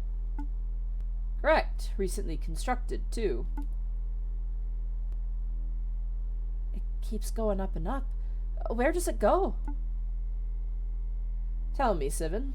What do you know of the Thunder Age? Oh, it was a time of catastrophe that Rodentia endured nearly a century ago. Fire eggs rained from the sky, destroying everything where it landed. The gods took shelter underground. Oh, that's World War II? Are they talking about World War II? The bombing of London, yeah. Shit. Oh, the Blitz. Oh, fuck, yeah. Oh, God. The gods took shelter underground. Gods and rodent huddled side by side as the sky fell. You know your history. But tell me, Sivan, what are fire eggs? I suspect that they were weapons. Powerful ones. Created by gods for use against other gods. Indeed, very astute. And if one were to come across an unhatched fire egg... Oh my god. Oh no. This is a thing that happens in London though, isn't it? Like they'll excavate and they'll find bombs. Plague Master, you're not saying what I think you're saying, are you? Follow me. I'm gonna save first because I'm scared.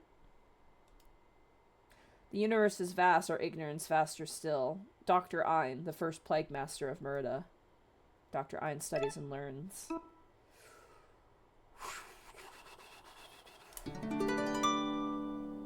He said the lift was recently constructed. Yeah.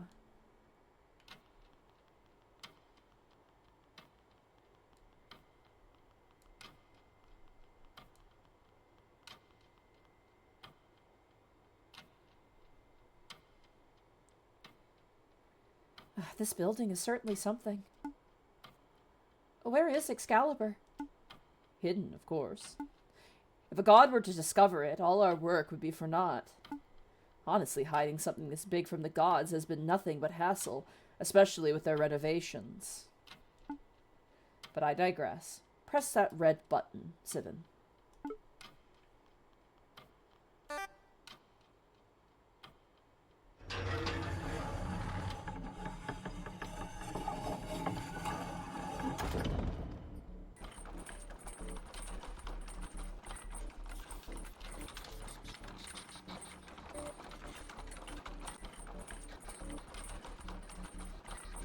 Oh my god.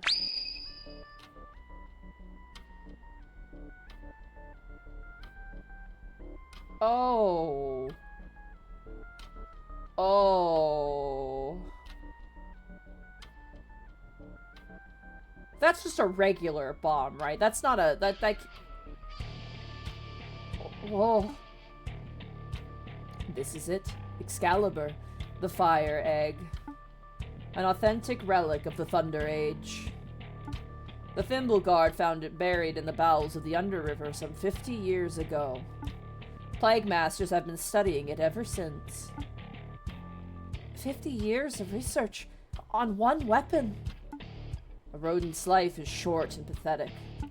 So an intergenerational knowledge is crucial if we wish to push the boundary of understanding. That's a 250 kilogram bomb. That's an aircraft bomb. Jesus.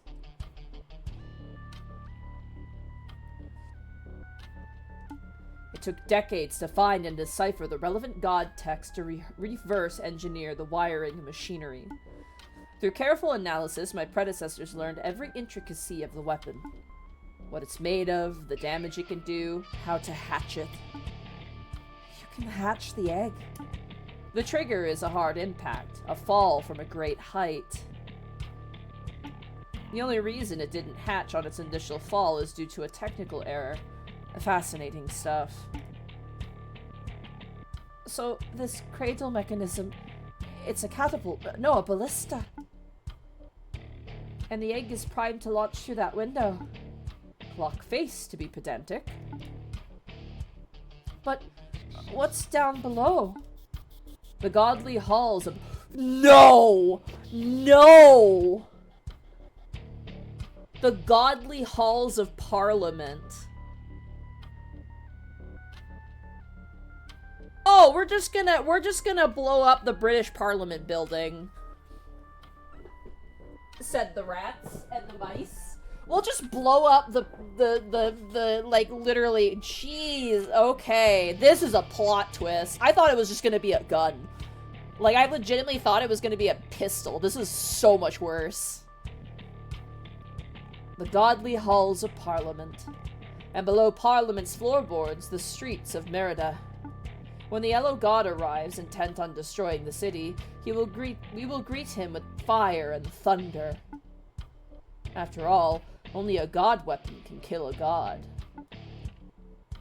But Plague Masters, if the stories about fire eggs are true, this won't just hurt the god, it'll devastate Merida. Thousands of rodents will die. Tens of thousands, by my estimation. That's horrible! But I think I see your reasoning. You see this cruel weapon as the only way, right? An ugly necessity to save a few rodents from complete extermination. Sivan, please. I'm not some knuckle-dragon utilitarian. Oh. Then, why? I was born beneath the floorboards of a godly library, so I learned how to read godly writing from a young age. The first book I ever read was a heavy tome, entitled The Anthropocene.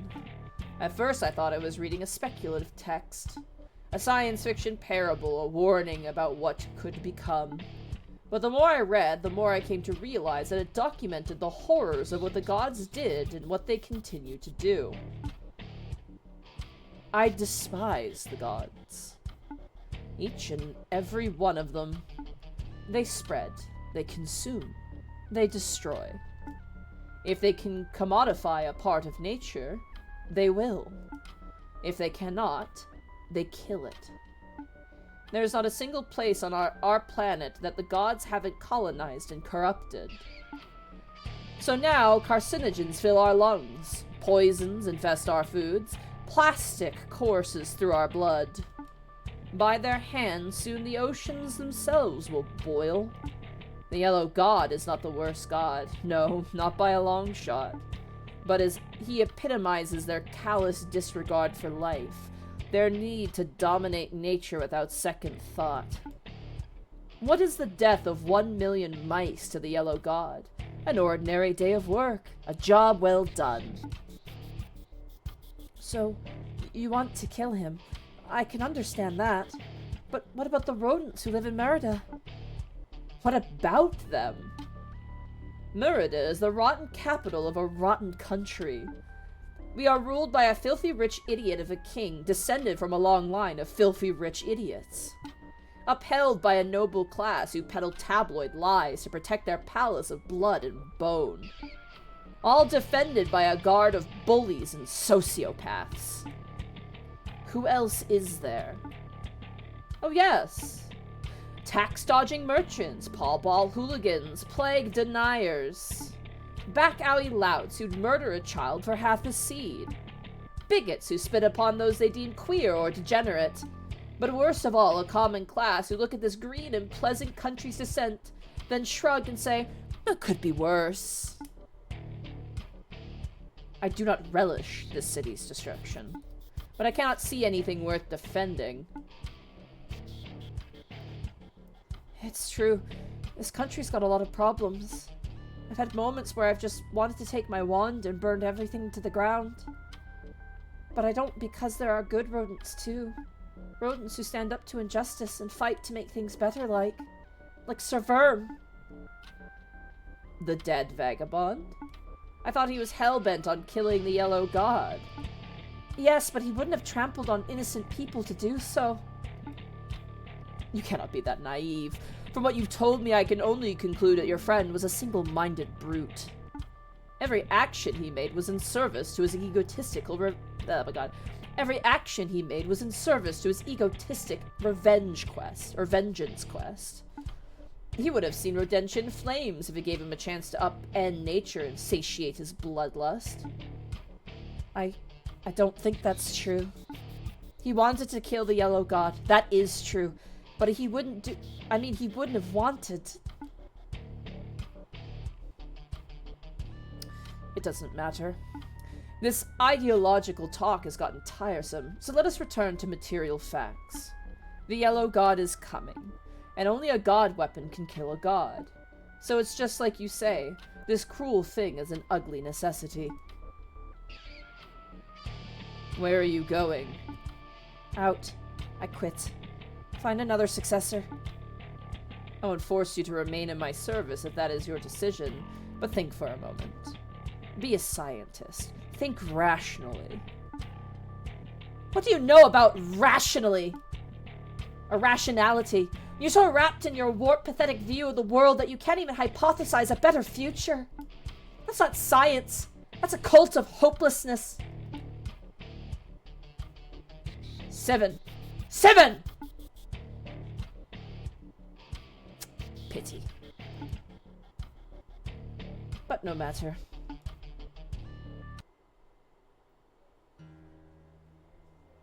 But you still had fun, right? It was fine. Sure, Verm's a gentle mouse. But I'm just saying, you're the world's worst matchmaker, Bruce. Sheesh, can't you blame a guy for trying? Oh, hey, it's Sivan. How'd it go? You look a little shaken. Well...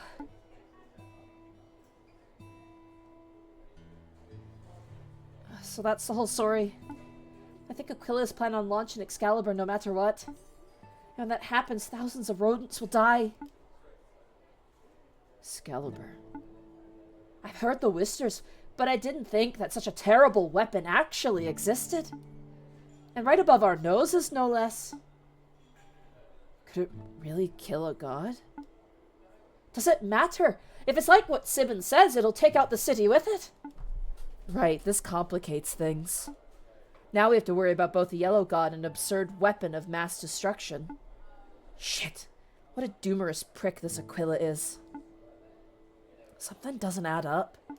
If the king knows that the Yellow God is coming, and he has a banger of a solution ready to go, why doesn't he just evacuate the city, tell everyone to run and hide? That would cause the smallest loss of life, no? Ha! You're having a laugh! The king doesn't give a flying fox about us common folk. If we all died to the Yellow God, you know what he'd say? Good riddance! Mate, do you mind? This is a private conversation. Sorry. Oi, oi, listen up. We're on the same side here. We may not know much about this Excalibur malarkey, but we do know that something must be done about the Yellow God. We've been doing our homework. We know the damage coming our way. Yeah, so we're planning a protest. We got hundreds of allies in Gutter's End. Hundreds! And we're gonna march to the palace gates and have a word with His Majesty himself. We've got a list of demands, a proper manifesto. What good is this to us? Wait, Verm, this could work. To reach Excalibur, we need to go through the palace. We can't just waltz in, we'll be arrested for sure. But if there's a protest, that would distract the guards. It might give us a window of opportunity to reach the weapon and destroy it.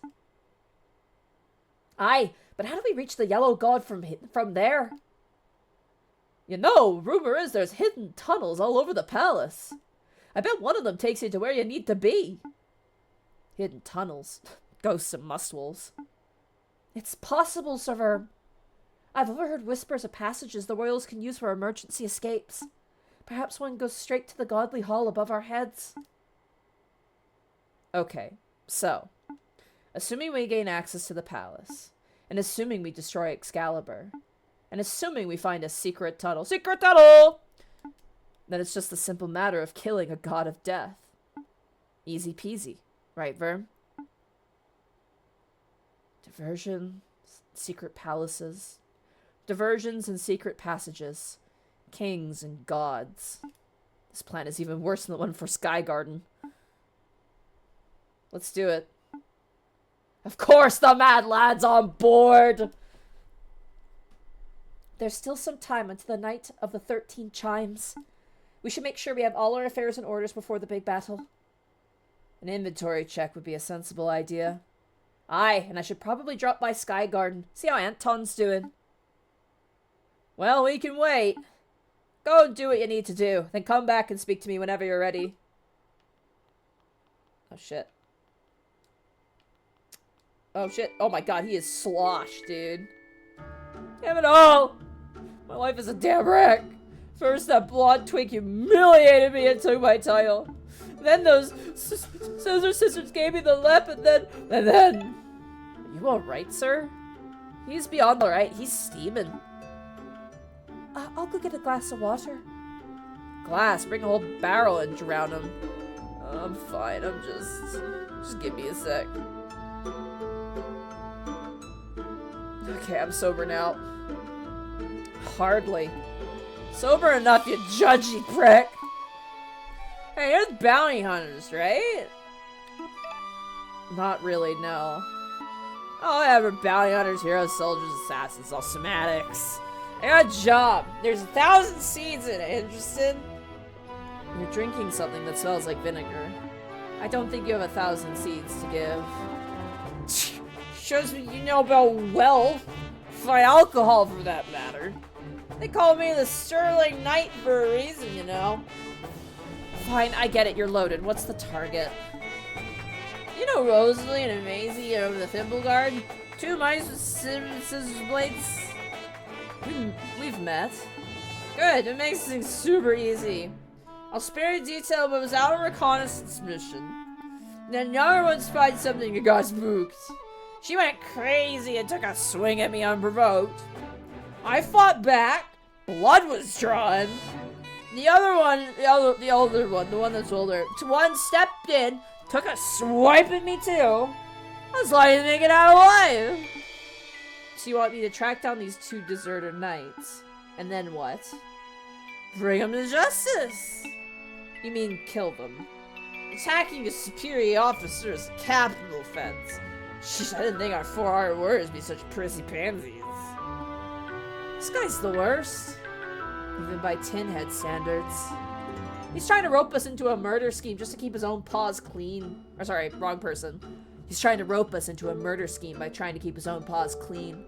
Disgusting. I think we should take the job. Whoa, Seven! Whoa! Seven wants to murder! Really, Seven? I think there might be more to this story. I don't know where the thread will lead, but it can't hurt to follow it just a little, right? I mean, maybe. Where did this all happen? The Solar Village, you know it? Of course, it's in the songs. Stupid songs, ugh! But yeah, this is the place. I bet Dizzy knows where it is. Maybe we'll head over there and see what this is all about. Great, just remember, you have 1,000 seats for your heads. Alright. Oh, man. I gotta go back to Vinium.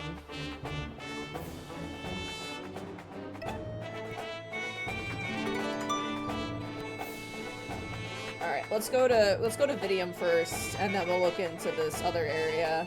Because I need to get my cloth.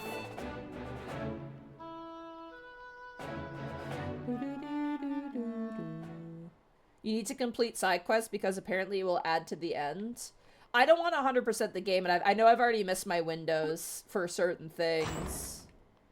I'm sorry that won't be super satisfying, but put up my picture. Okay, I'll put up my picture in my house. Like I did not start this game up to 100% it, chat. I started this game up to play the game and end it. Like, you know.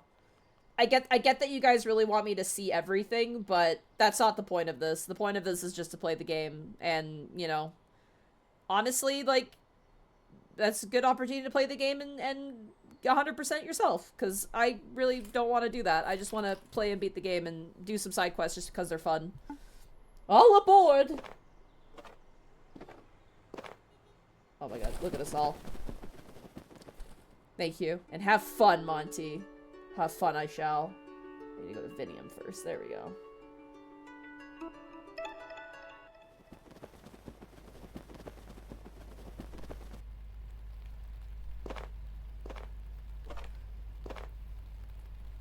Vinium, mind the gap!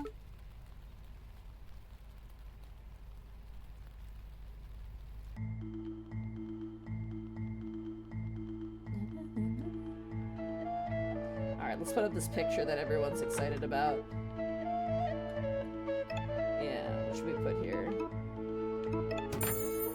Oh, yeah, it's very pleasant. I like that.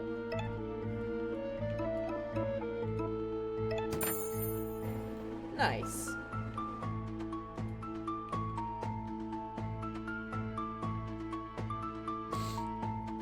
Sorry. Excuse me.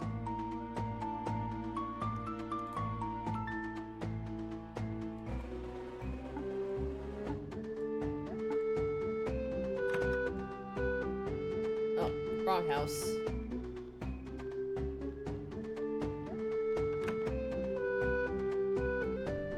Hey, are you Penelope the clothes lady? Clothes lady? Sorry, what's the right word? Seamsmith? Clothmonger? Those are not words. I am a creator of bespoke high-end hot contour fashion. Okay, look, this is outside my area. I'm just going by what a Bozzato has said. Oh, a Bozzato found a new apprentice. Now the full garment comes together. Run and tell that unprofessional slug brain that he can make his orders in person. He told me you owed him a favor. Well, there is some truth to that.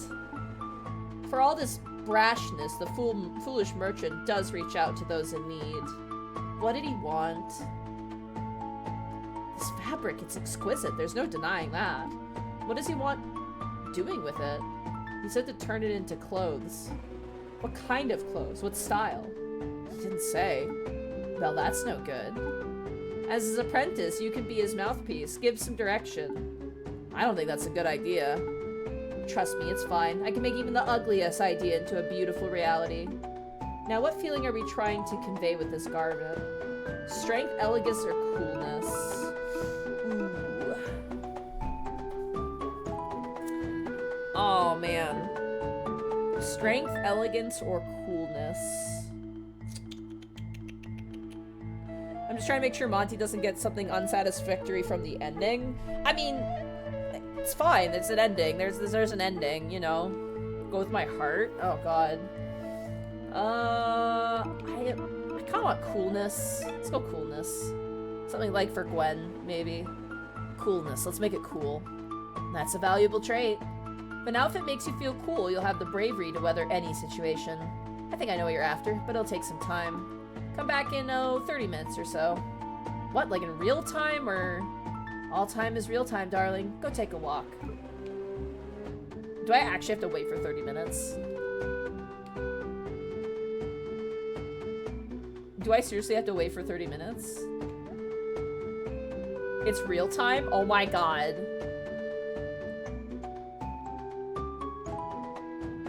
Jesus Christ. Okay, well... Fine. We'll do this other quest while we're out and about. Everybody in. Alright. Where's this other place I need to go? White Lamb.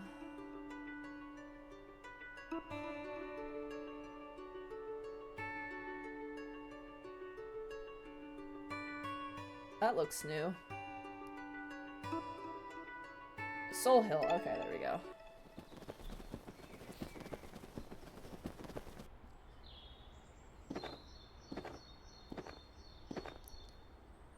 Mind the gap, this is...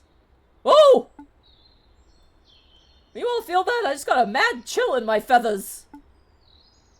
This is Soul Hill, right? The Shrew Village where Blade Master Leo first made his mark. Yeah, this is the place, alright. Bad vibes, though. You aren't picking up on that?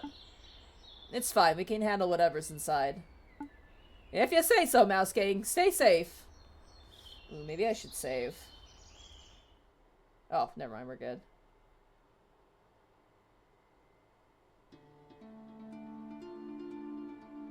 Soul Hill. Curses beget curses. As I understand it, this was a shrew settlement once. Aye, once. Maybe not as grand as Vinium, but someone's home all the same. Second, just the legs here. Verm, do you smell that? Yeah, there's still rodents here. And I'm getting a whiff of something else too. Something unfamiliar. Let's tread softly. Copper statue of a field mouse wielding a needle-like rapier. The plaque reads, in honor of Blade Master Leo, slayer of the Iron Fang the Vulpus, savior of Soul Hill Village, and hero to all. Oh boy.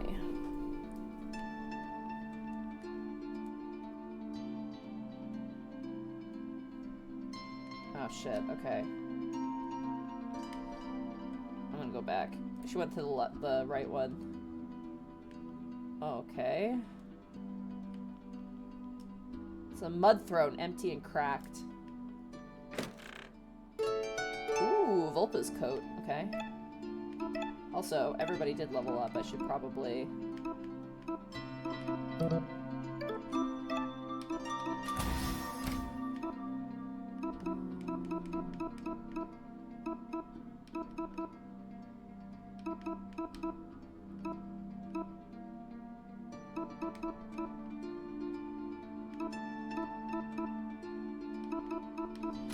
grab more health.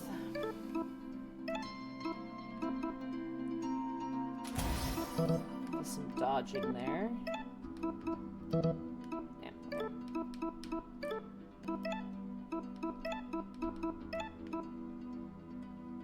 Ooh, okay. This is damage increase.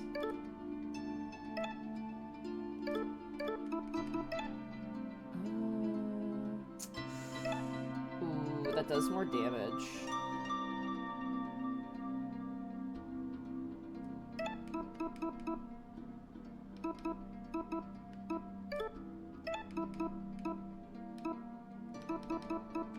Oh, man.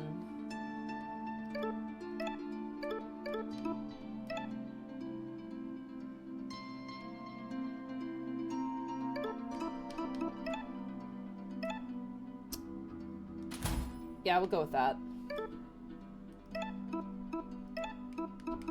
Oh, right, we have this as well. Oh man, who do we give that to?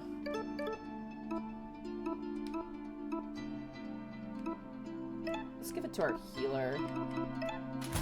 Yeah, just so we have it.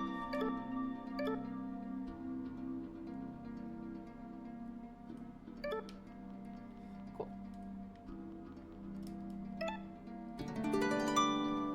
I'm gonna go to the areas where this character did not go. Cold wind blows from behind the heavy door. It's locked. Okay. Damn. Yeah, sorry, chat, if it's unsatisfactory. I'm not doing all the side quests. I just, again, I don't want to be, like, come into this and stress out about doing everything, you know? Found a Vulpa's claw. Oh my god. Alright. Oh, it just increases, just flat increases damage. That then. Cool. See a crudely bound stack of dated pages, a diary, no, a village record book. Read it. Autumn 3. It has been 10 days since the guard left and 3 days since the Lord Master made for Merida. I don't anticipate that either shall return. Still, our cellar is full and that deserves celebrating. Supper, tenderloin, seared medium rare. Autumn the 4th. 2 thieving curs made off with our new statue of the heroic mouse. Publia suggests commissioning another. I believe thanks to our recent windfall, we can spare the expense. Supper, top sirloin, gently grilled. Shout out to Box Cheese. Hey, we're here for the gay rodents and you, Monty. Hell yeah. Autumn 5th. Publia is taken ill with a fever. Poor girl. Supper, flank marinated and stir-fried. Autumn the 6th. The remains of the Vulpes corpse are still outside, an ugly mess of fur and bones. The blood seeps into the soil, it's attracting undesirables. Supper, brisket, roasted. Autumn the 7th. Publia's fever has worsened. Curses begets curses, she mutters. The girl needs some good nutritious soup. Supper, bone broth. You see the legend of Oisin the Oathbreaker. Larvae have eaten half the pages. The remainders have been smudged and damp by mold. This is unreadable. Damn, okay.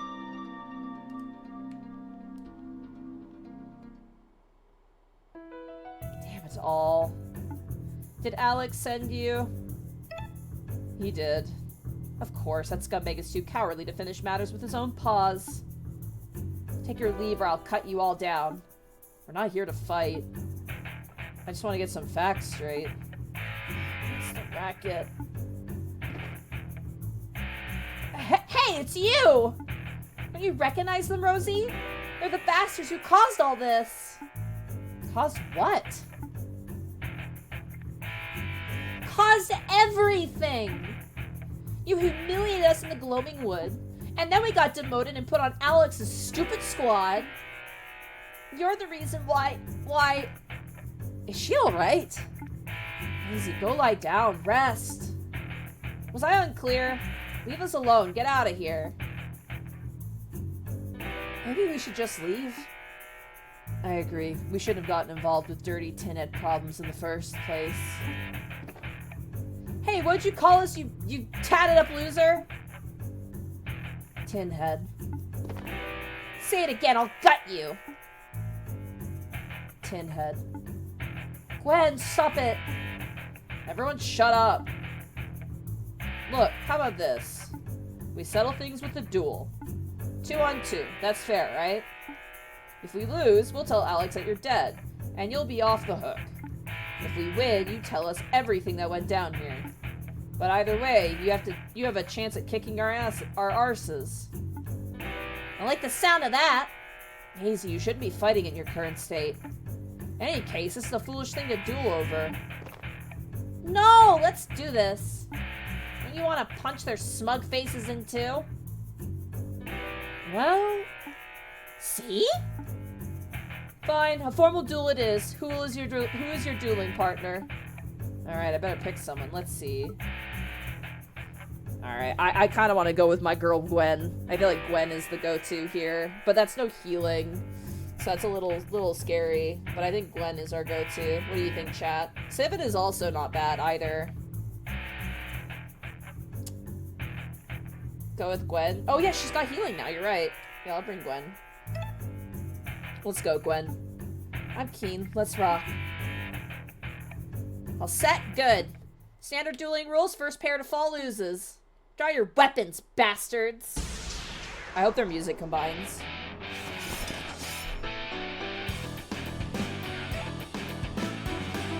Invade upcoming attacks. Oh, cool.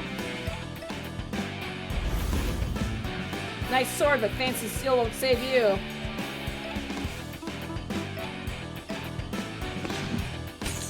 I love it. It's so good. Oh, she rages. I'll cut you both into pieces. Ooh, that actually hurt a little bit.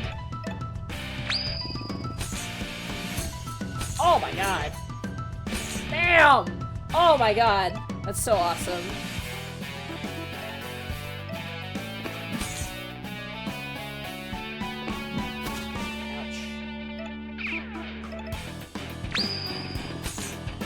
Oh, I love that. This is so cool. Nice.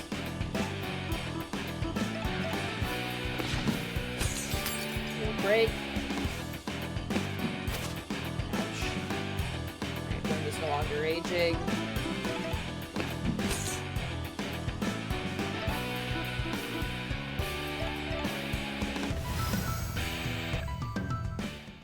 Oh, she just dies from bleeding. Okay.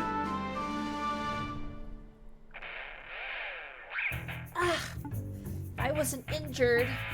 That damn creature hadn't... No, Maisie, let's not make excuses. They fought well, they fought honorably, and they won. We must be gracious in our defeat. I don't feel... I knew it, you've reached your limit. Go to bed now. Is she alright? We might have gone too far. No, it's not you. Soul Hill is cursed. It's the kind of village that attracts endless trouble. But recently, news from the village went completely silent. The Crown sent Alex, Maisie, and myself to investigate what had happened. We suspected Volp's activity, but then... a worm. Right, we were ambushed by a venomous worm. A particularly terrifying one, too. A titan amongst titans. That bastard. Alex tried to use me as a shield. I got bit and then, I don't know, I just saw red. I did my best to fend off the worm. I managed to drive it into the cellar, lock the door for good measure. Meanwhile, Maisie and Alex brawled. It was too slow. By the time I returned, Alex had beaten Maisie bloody and fled. What happened next? Maisie was too injured to move, so he stayed put. I treat her injuries from the fight, but the venom remains. I'll be fine, sis. I'm not a fool. I can see you're getting weaker by the hour. It's not going to get easier from here. Worm venom is a nasty way to go. Blood coagulation, paralysis, and then... Oh, wait, hold on. She's dying. That's awful. I'm so sorry. I'm the one who's sorry. Maisie, I failed to protect you. It was my one job as your older sister. I can never forgive myself for it. You did your best, sis. That's all I can ask for.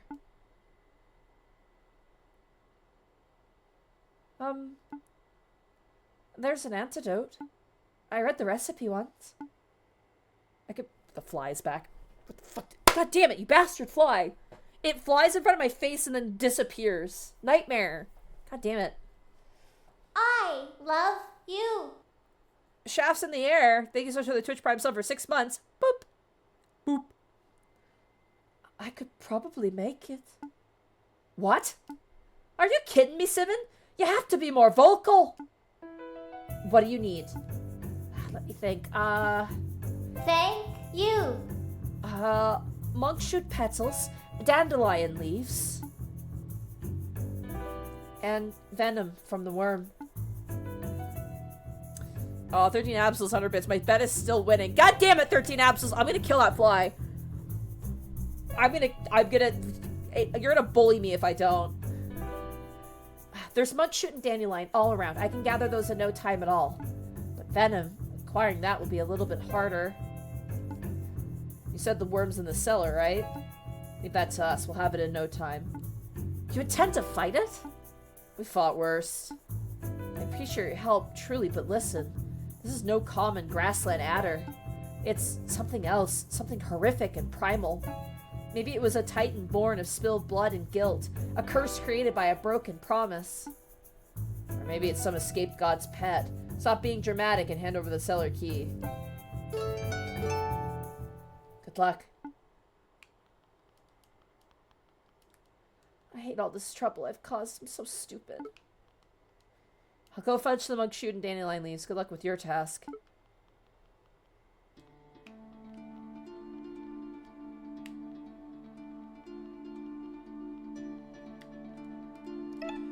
Alright. This is a whole thing. This is like a whole side quest. I love it.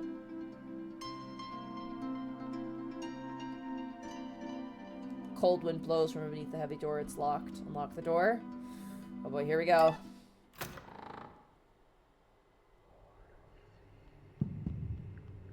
Ooh.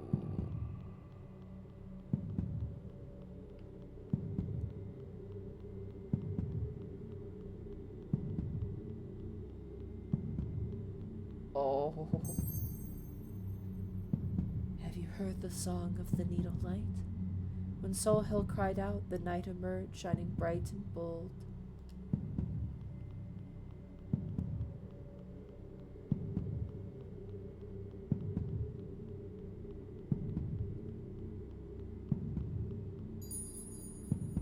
With precision and grace, he slayed the Vulpes that besieged our home, and then the night left a bloody corpse at our door.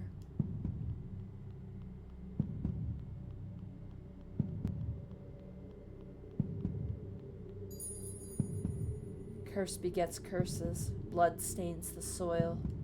A dead beast summons beasts darker still.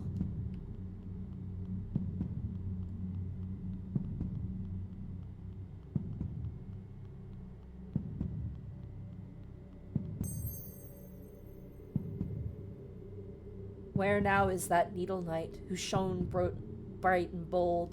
A hero song's plays to a rotten land.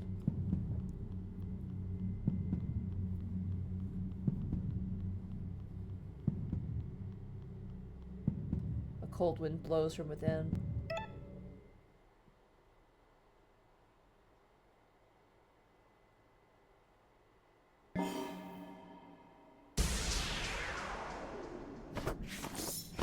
Oh. It's a fucking cobra.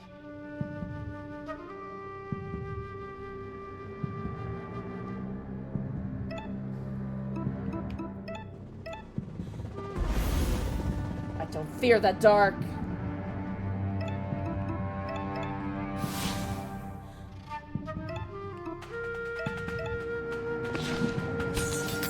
Shield break. Or 7.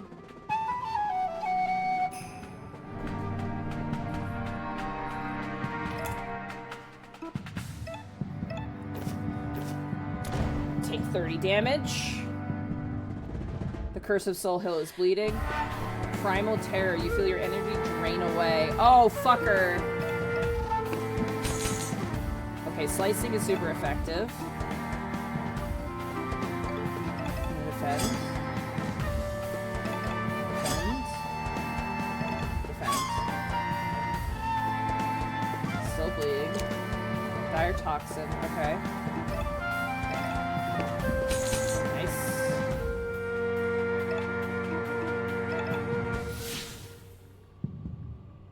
Gwen is stunned.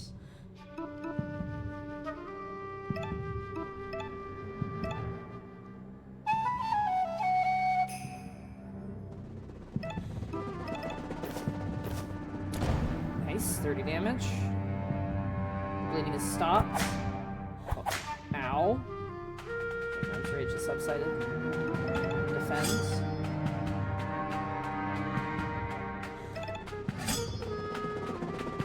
Stunned.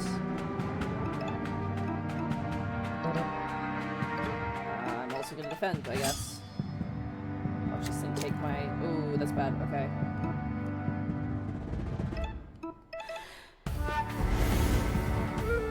In the dark. Stunned.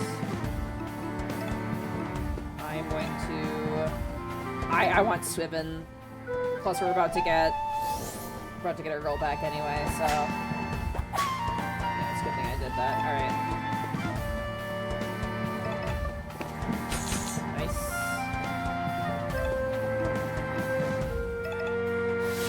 Clock. 7 is no longer stunned. Do a rally for everybody.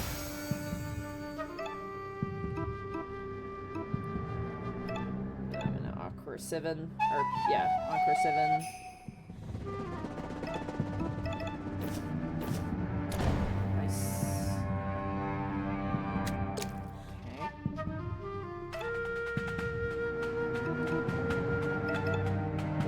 Here. Nice, nice, nice. Big hit. 28. Nice. 7 is stunned. I'm gonna start making it bleed again. Nice. Yeah, I was gonna say, like, people who keep poisonous snakes, I mean, there are people who keep them for scientific reasons. Like, venom labs are really, really fascinating. I feel like that's the only time, like, venomous snakes should be kept as pets. It's just... Ooh, yikes. Okay.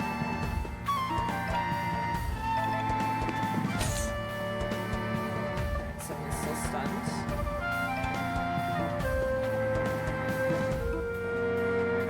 I'm gonna rally again here to give people some health, too. And I'm gonna Sweet Tune 7 so she doesn't die on us here.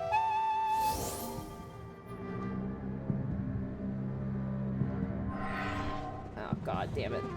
Thank God I... Okay.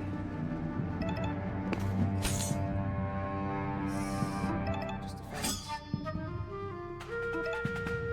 I'm just gonna get a bleed on this thing. Oh, we killed it! Nice! Nice. Gather a vial of worm venom. You know not to linger. You hastily leave the darkness.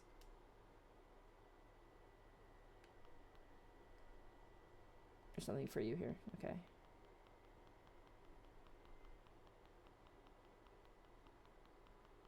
That was cool. I like that fight. That was good.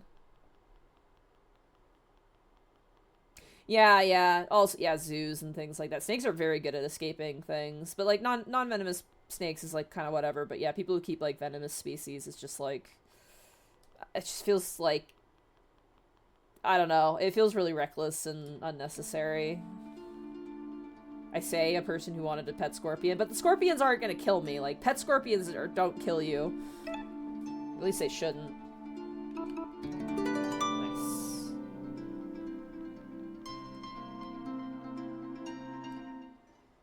That was cool. I love that.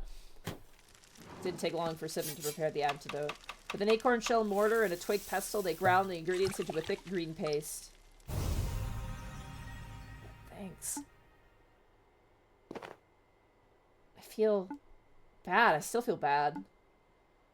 Oh, no. No medicine works that fast. You should rest up.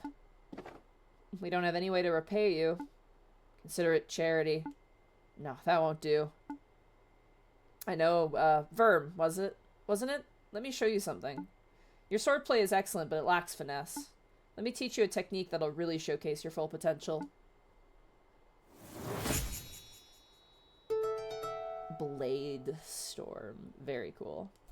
Cool.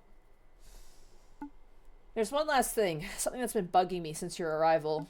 Aren't you supposed to be dead? Oh yeah, that's a long story. But the short version is that there's a yellow god of death coming to Murda, and I'm not dying until I kill him. Wait, for real? You're gonna kill a god? That's crazy. It's certainly ambitious, a bolder act than what most rodents would ever dare to dream of. I can see your resolution. There's no dissuading you. But don't die trying, Verm. You know what the shrews say. Curses beget curses. Well, you know what I say? Go kick that god's arse!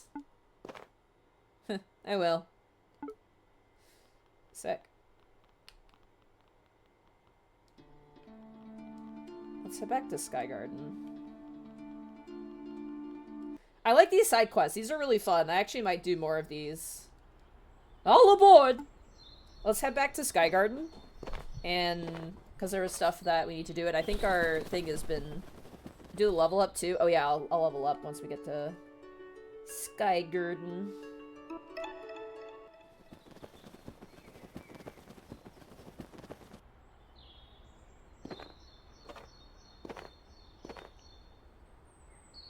This stop is Sky Garden. Mind the gap. No, if the side quests are like the one we just did with like a really cool fight, then I'm absolutely down.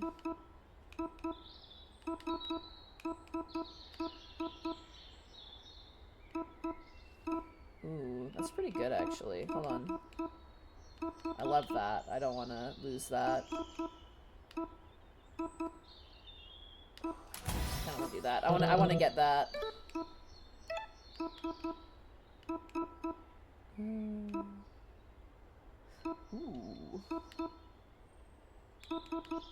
That's not bad. I'm gonna go with that. Yeah.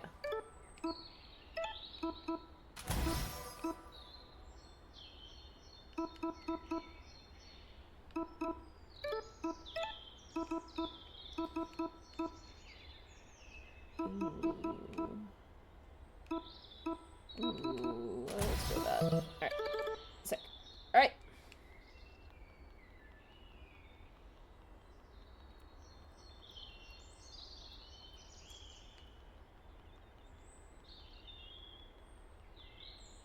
Alright.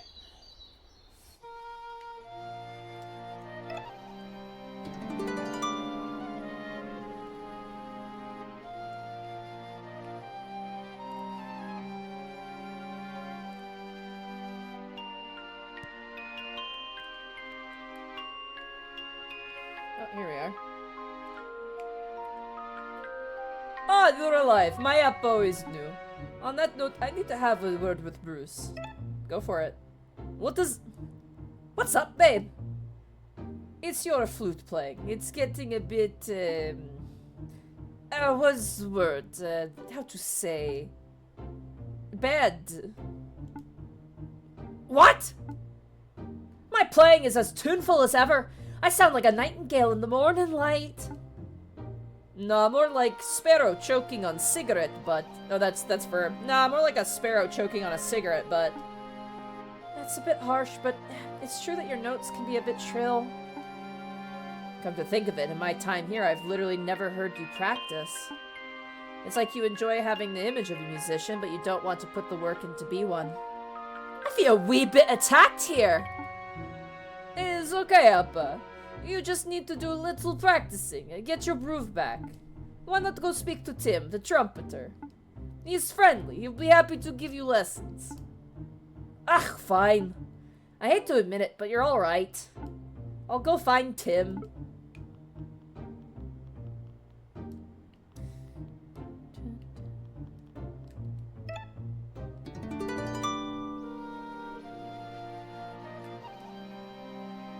There's only one prisoner in the dungeon now, but sorry, he asked for no visitors. Who is it? Who's the prisoner? Captain Aiden. I don't know who that is. Ah, you do. You fought him, the top prison guard, remember? Oh, right, the lanky dweeb with the sentinel. Hold on, this doesn't add up. I heard you kicked all the soldiers out of Sky Garden. We gave them each a choice, reform or exile. Aiden refused both options. Nice, that put us in a wee bit of a quandary. Gwen suggested attaching him to a magic missile and fire him at the sun like old Murray Cloud Runner. But I said nah, if he wants to stay in Sky Garden so badly, then let him. So now he's the sole dungeon resident. It's not bother, we feed him proper and all. I hate it. Dungeons are grotesque. We shouldn't use them, even for the scummiest of Ketchwin. Imprisoning Aiden is bad, but launching him into the sun is okay. It contains multitudes. Well, in any case, here's the key. If you really want to have a word with the prisoner, he's on the lowest level. Why would I want to do that? Beats me. It wouldn't be a good use of your time. There's no, like, secret items or anything down there. But hey, the option's there. I feel attacked right now. Alright, let's check this,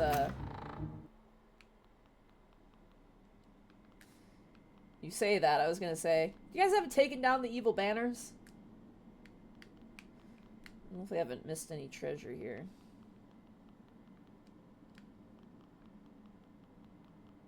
Bet you they put them in, God, this is a big prison. I forgot how large this place was.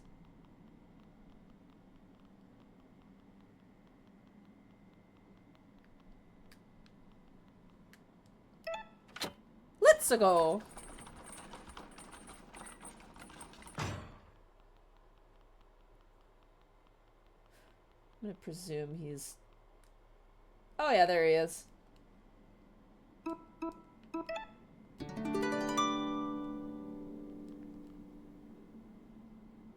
Oh my, that's a familiar face, albeit with a few more scars. Yeah, I remember our fight. I remember you. You were the de facto leader of that group that sparked the coup. You are, in effect, the root cause of why I'm rotting down here. So why are you in here? To mock you? No reason. I heard you were offered exile or reform, but you refused both options. I wanted to know why. You know, I'm not like the other members of Clan Grey. Many of the rubber boots saluted the wayward star out of a sense of communal duty. Others became soldiers for the seed. They had rent and bills to pay. In any case, their loyalties were fickle. They were quick to abandon their cause upon defeat. But I'm a true patriot. I refuse the new management's options because I actually believe in my values. And what values are those? Strength, Iron Mill, the seizing of destiny made manifest. So, tyranny. And what? You've done away with tyranny now? You and your comrades oust this corrupt duke, and now Skygarden is a wholesome, egalitarian paradise? I mean, kinda, yeah. Idiot, you just replaced one brand of tyranny with another. A grey duke for a red lord, old laws for new laws, violence for violence. I'd wager even replace the Wayward Star banners with garish rainbow ones. Your troop lacks any self-awareness. You got it wrong. From what I've seen, things are actually different. Rodents are actually free to walk around and be themselves without worrying about being arrested. Empty words to a squirrel in chains. Don't pretend that's the same thing. You're not in prison for being yourself. And besides, Bruce isn't a lord, he's an ambassador. Ambassador. Historically, a fine starting point for becoming a dictator. It's really not like that. Well, if not Bruce, then who is set to become Skygarden's ruling lord, do you know? Nobody, as I understand it. The rodents of Skygarden to rule themselves. God, that's the most dangerous possible outcome. Wait, Monty, like the minutes? I've heard of you. The minutes? I don't know what the minutes is. I'm sorry, Dugan. But welcome to stream. I'm sorry, I dress is ready. Oh yeah, I know the dress is ready, but we'll go and pick it up afterwards, don't worry. How so? A society without a leader isn't free from tyranny. It's just vulnerable to a different sort of tyranny. Leaderless tyranny. The worst kind. I don't get it. Okay, I'll break it down. He starts just dancing. He does like the breakdancing meme. Oh, I've heard you're worth listening to. From who? My eyes just narrowed, Dugan. I just like narrowed my eyes and like leaned backwards like, who? That's a very nice compliment from whoever it's from, but thanks. Okay, I'll break it down. So all societies have a natural hierarchy. You see it in any group. Individuals who naturally shine over others. But who shines the brightest? The strong, the smart, the privileged. Those are the rodents who wield power. They get to write rules. They make important decisions like choosing who's in or out. You're all good, Dugan. Welcome to stream. But there's no formally recognized leader.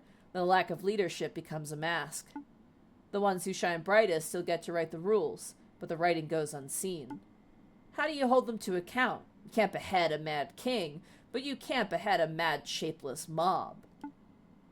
Like I said, the worst kind of tyranny. Yeah, so he's talking about a power vacuum, basically. So the only alternative is an iron paw. It's an iron paw either way, such is our nature. It's just a question of whether you want the paw to be visible and noble or unseen and unaccountable. And a question of whether the iron paw is on your side. Well, of course, never denied looking out for my own interests. I don't think an iron paw is inevitable. Read a history book. When rodents are weak, they are dominated by the strong, always. Do you not see the bigger picture? Rigid structure is necessary to keep the lack of structure from becoming a cage. Ugh, I wish Sibin had come down here with me. They'd have something intelligent to say. And Gwen's got a great mind for politics, too. But I'm bad with wordy stuff. I just focus on swinging my sword. Well, maybe you should think a little harder. If you always sharpen your sword and never your wit, then you'll always get taken advantage of. Alright, hold on. Okay. Here's what I think. You're a twat. You're wrong. You're right. I mean, he's technically right in a way. Like, I mean... Man, history's wild, but it's so slow. It's like a boiling pot, right? He is a twat. But, like...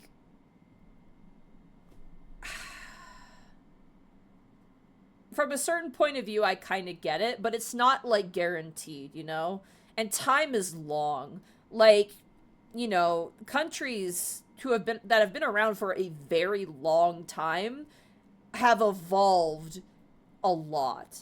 Like, for us in the, like, North America, like Canada's only, like, a few hundred years old. It's not that old, right? So we haven't seen changes like that. But it's a complicated matter, yeah, for sure. He's right, wrong, and a twat. Yeah, exactly. He's all three of these options for sure. Like he's technically correct, yes. every single society has the want, and it's an inherent thing that happens when you're in a society. Really, society wants to reduce you down to the most minimal definition it can for you as a person, and then whatever powers that be within a society determine the value of that attachment that you have, right? So it's like,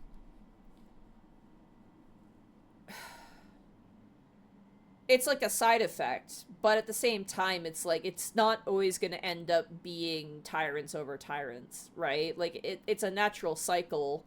It's not a natural cycle. It's just like, there is a cycle there that has happened, but, you know, I think he's wrong because, I mean, he's all these things. Let's just be real. Like, he's all these things. Yes, tyranny can come in all forms. It's not just from a dictator. It can come from just government. Like, I mean, there's governments that are just, like, terrible and are very, very evil, right? And it's not just a single person, you know, but there's also, like, there's also governments that actually, you know, they suck, but they function, right?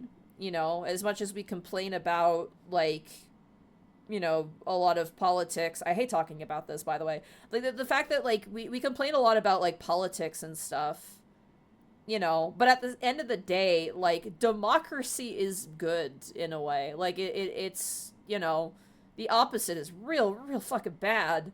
Now, obviously, there's nuances to that. Like, it's not like all the way 100% flawless. That's just impossible at this, like, it's impossible at this, like, scale, if that makes sense. Like, society at large is just too big to be infallible, right? Because it's just the natural progression of things. That's kind of like why, you know, there's, like, groups of people. Love oh my god. you. 13 abs, like, you're gonna get what's up to Dugan. Thank you so much.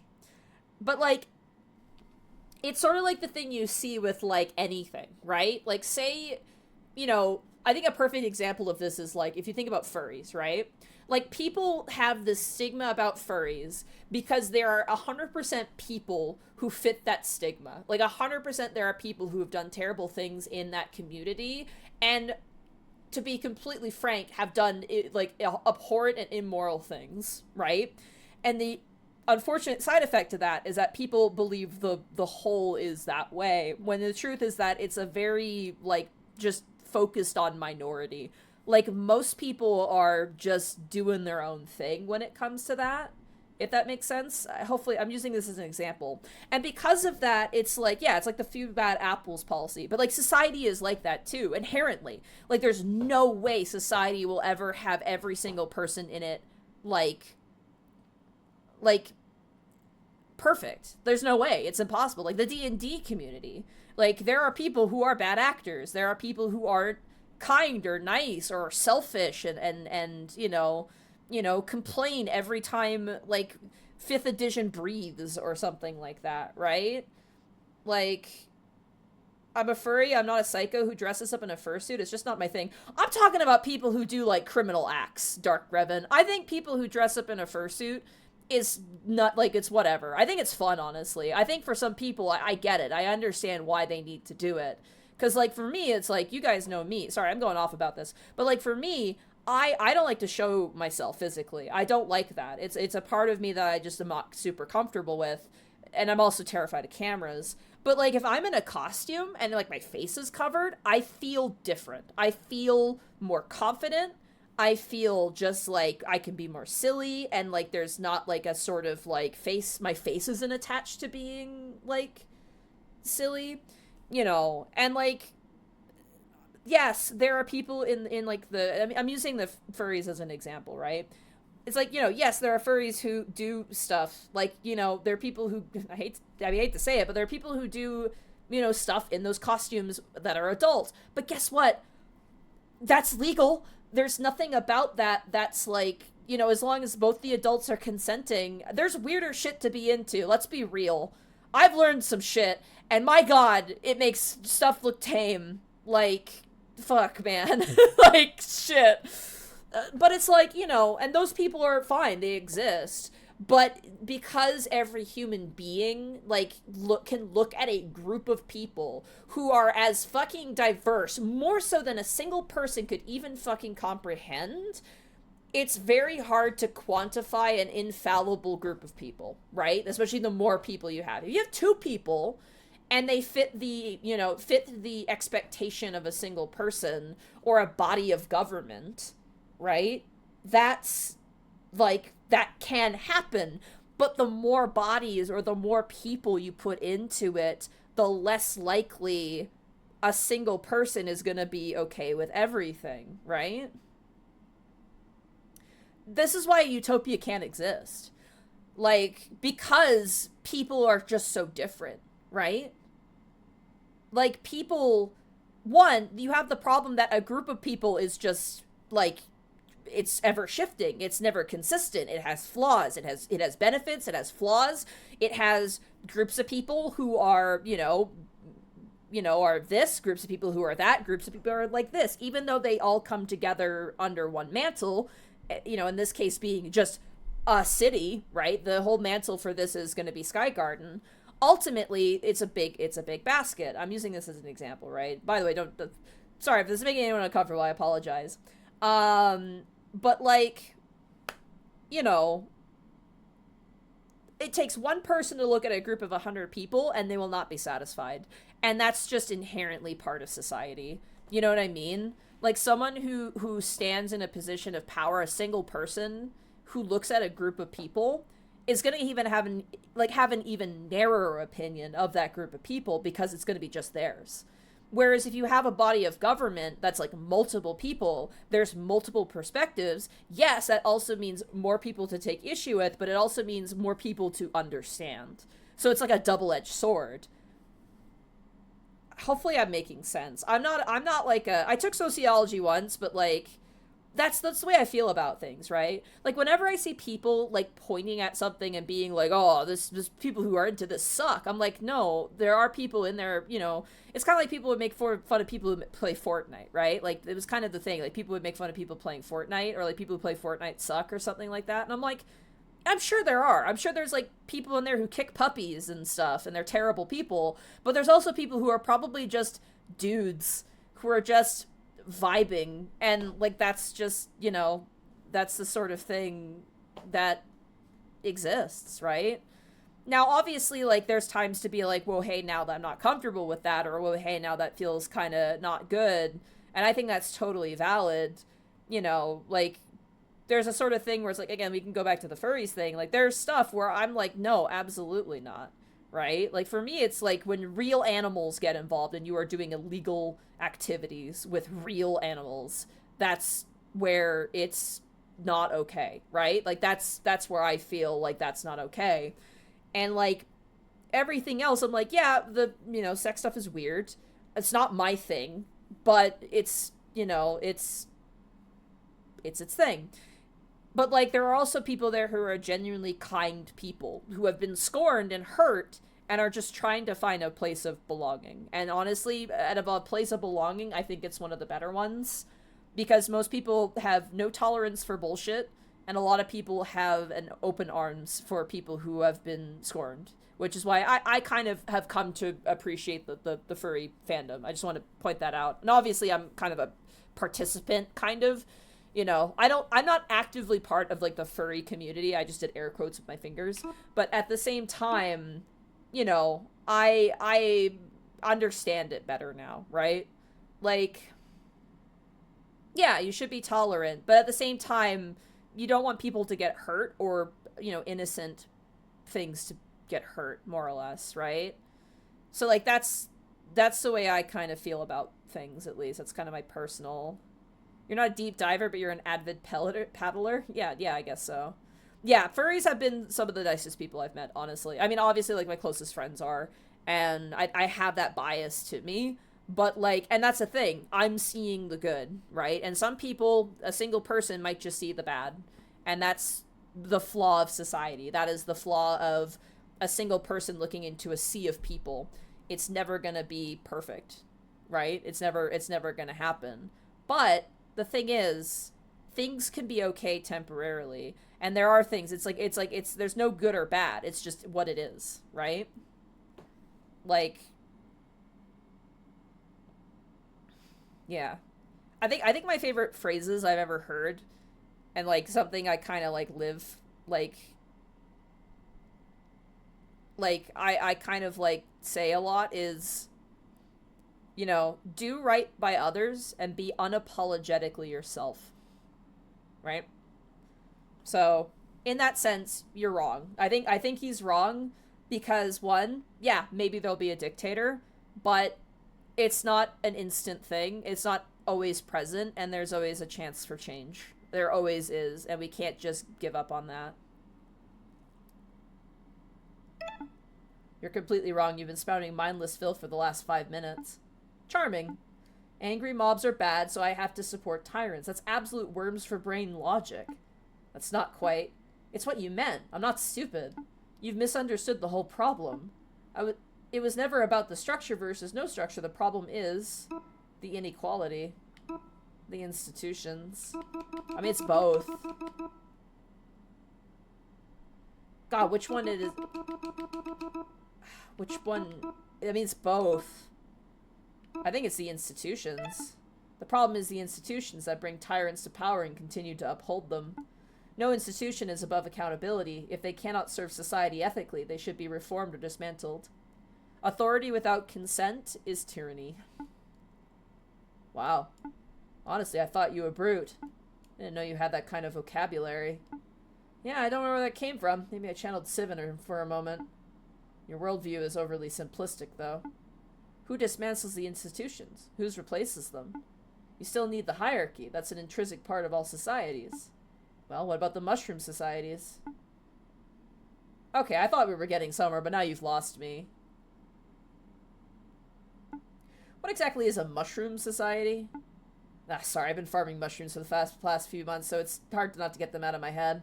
Some mushrooms have roots. Well, Jeb calls them something else, but they're basically roots. I've noticed that some of these mushrooms have organized roots, where they spread and split like an upside-down tree. But some mushrooms have roots that are more like a tangled web. You can't tell where one starts and another ends. These roots sprout new mushrooms, so you can't even tell what the original mushroom is. There's no mushroom leader, but they thrive all the same. Okay, so if I'm following this incredibly strained analogy, you're proposing a society with a non-hierarchical structure, entangled and equal, rhizomatic, not abortion? I don't know these words. I actually have never heard these words before. Yeah. That's not a thing. Could it be a thing? I don't know. I don't know what that looked like. Like a mushroom. You're a fool. You obviously haven't read a book on political theory in your life. Who even thinks of basing a society around mushrooms, of all things? They're disgusting creatures of rotten decay. They fester, strangle, and spread. It's the other way around. Mushrooms turn dead things into new life. Well, there's no faulting your optimism. I think we're done here. You haven't convinced me at all, but there was nothing you could have said to falter my devotion to the wayward Tsar. Go, let me be. Talk is done, let me be. Damn.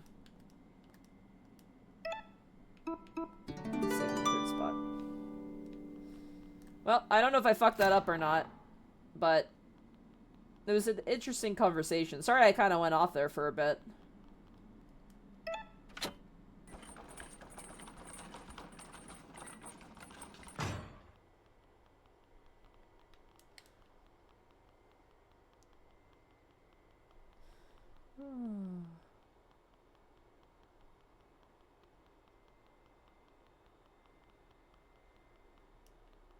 Nah, that was cool.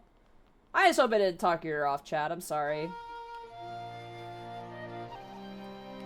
There's no converting, it's just a philosophical discussion. Oh, interesting. Alright, let's go do some dupes, I think. Or actually, I'm gonna go get the dress. Let's go get the dress, because I just realized it's 10 p.m. What the fuck do you think we're here for, Monty? I don't know. I just, like, I don't feel comfortable talking about this kind of stuff because, like, my feelings are my feelings, right? Like, I have my own feelings about stuff. And, like, I want people to come to their own conclusions about things, you know, and be kind to one another. Like, everyone is different, and, like, it's just, you know. Oh, that's the wrong place. I did not want you to do that. I'm gonna grab the dress first, because...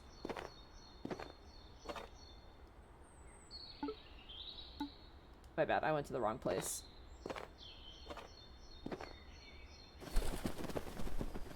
Nah, that side quest was purely flavor text. On that note, the dev actually made that out of the way of fear that he would make them out was some pro-fascist or some other form of slander.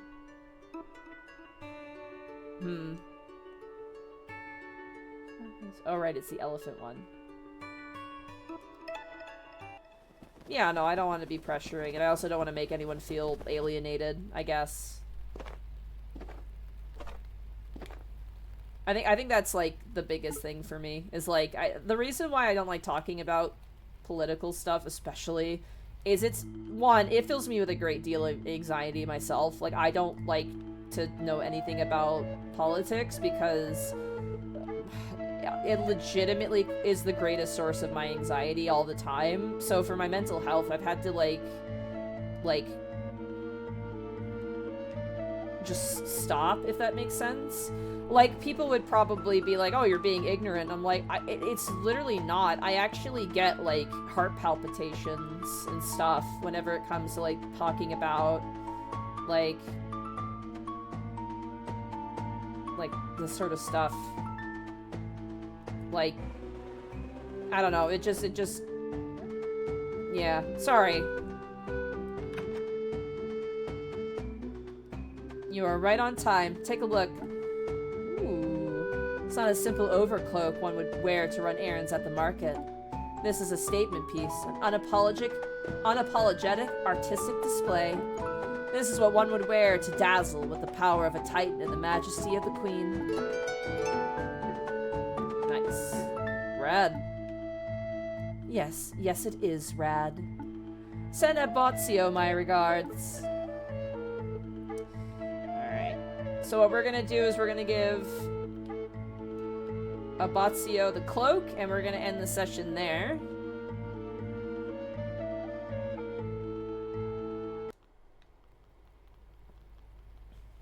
How are you balancing that and the new Unexpectables? I mean, the nice thing about Unexpectables, it's like, you know, it's something the players requested, and, like, I think political writing is different than politics in real life, honestly.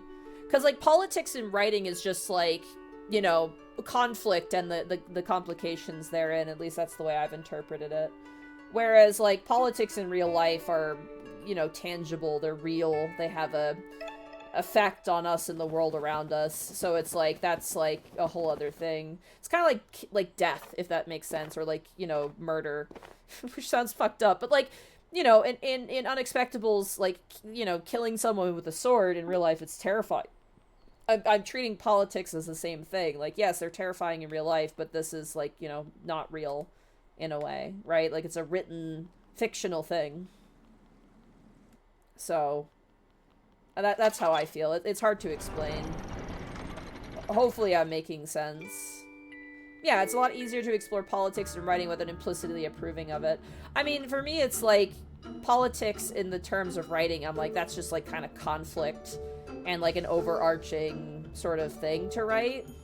Whereas real life politics are really complicated and involve real people, so there's, like, an extra layer of humanity to it, which is just really hard to approach. Oh no, kids, I'm sorry. There you go.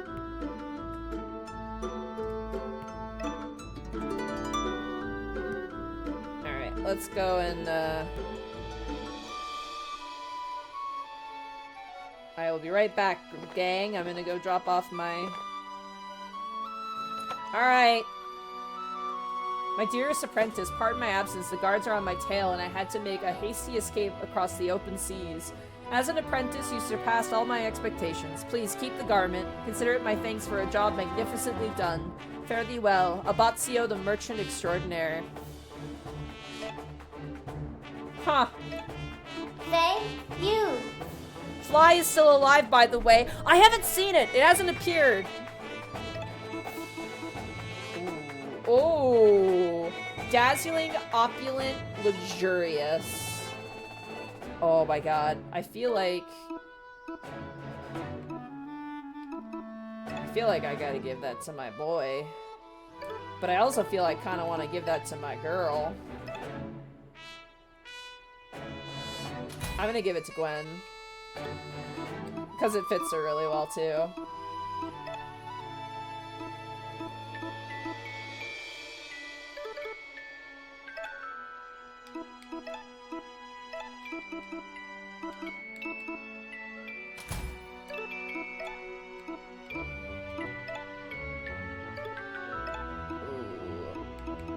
I'm gonna give the iron knuckles to Sivin.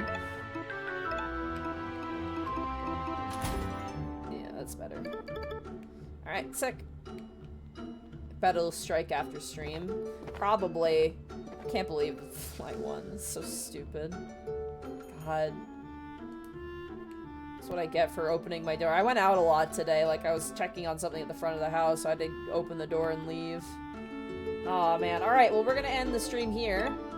Looks like Abbazio skipped town, so we get to keep his loot, which is good.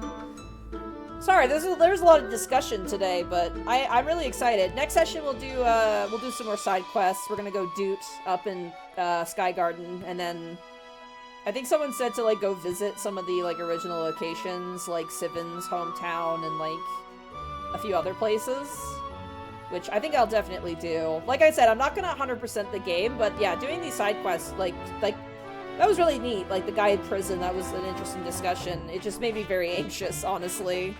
But like, you know, I said my feelings on the matter, and I hope again it didn't alienate anybody and make them feel uncomfortable.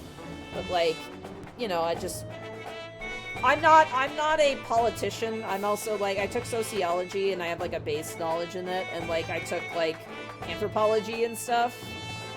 So when it comes to discussing these sorts of things, I very much try to remove myself, but, you know. Hopefully you guys enjoyed the stream. I really enjoyed this game. I'm really excited. I'm scared that we're gonna reach a point where it's gonna be over, but I mean, that's inevitable. We're gonna... You said you weren't gonna 100%, but we're certainly getting close to a solid 75%. Yeah. Oh, man. Alright, well, this is gonna be, do a little save again. That's gonna be small Saga for today. Hopefully we'll have some more Mass Effect on Monday. Aw, look at him, he's standing! He's got his new tail and his new blade. I love it. Oh, so good. Oh man.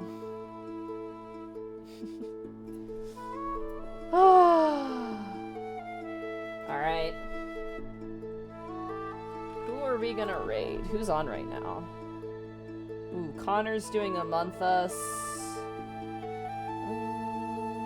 They're gonna be ending soon, though, because Connor's got raid tonight. You know what? I'm gonna raid Rabbit. We're gonna raid Hey Mr. Rabbit. Hey Mr. Rabbit, because he's also a woodland critter. What should our raid message be, chat?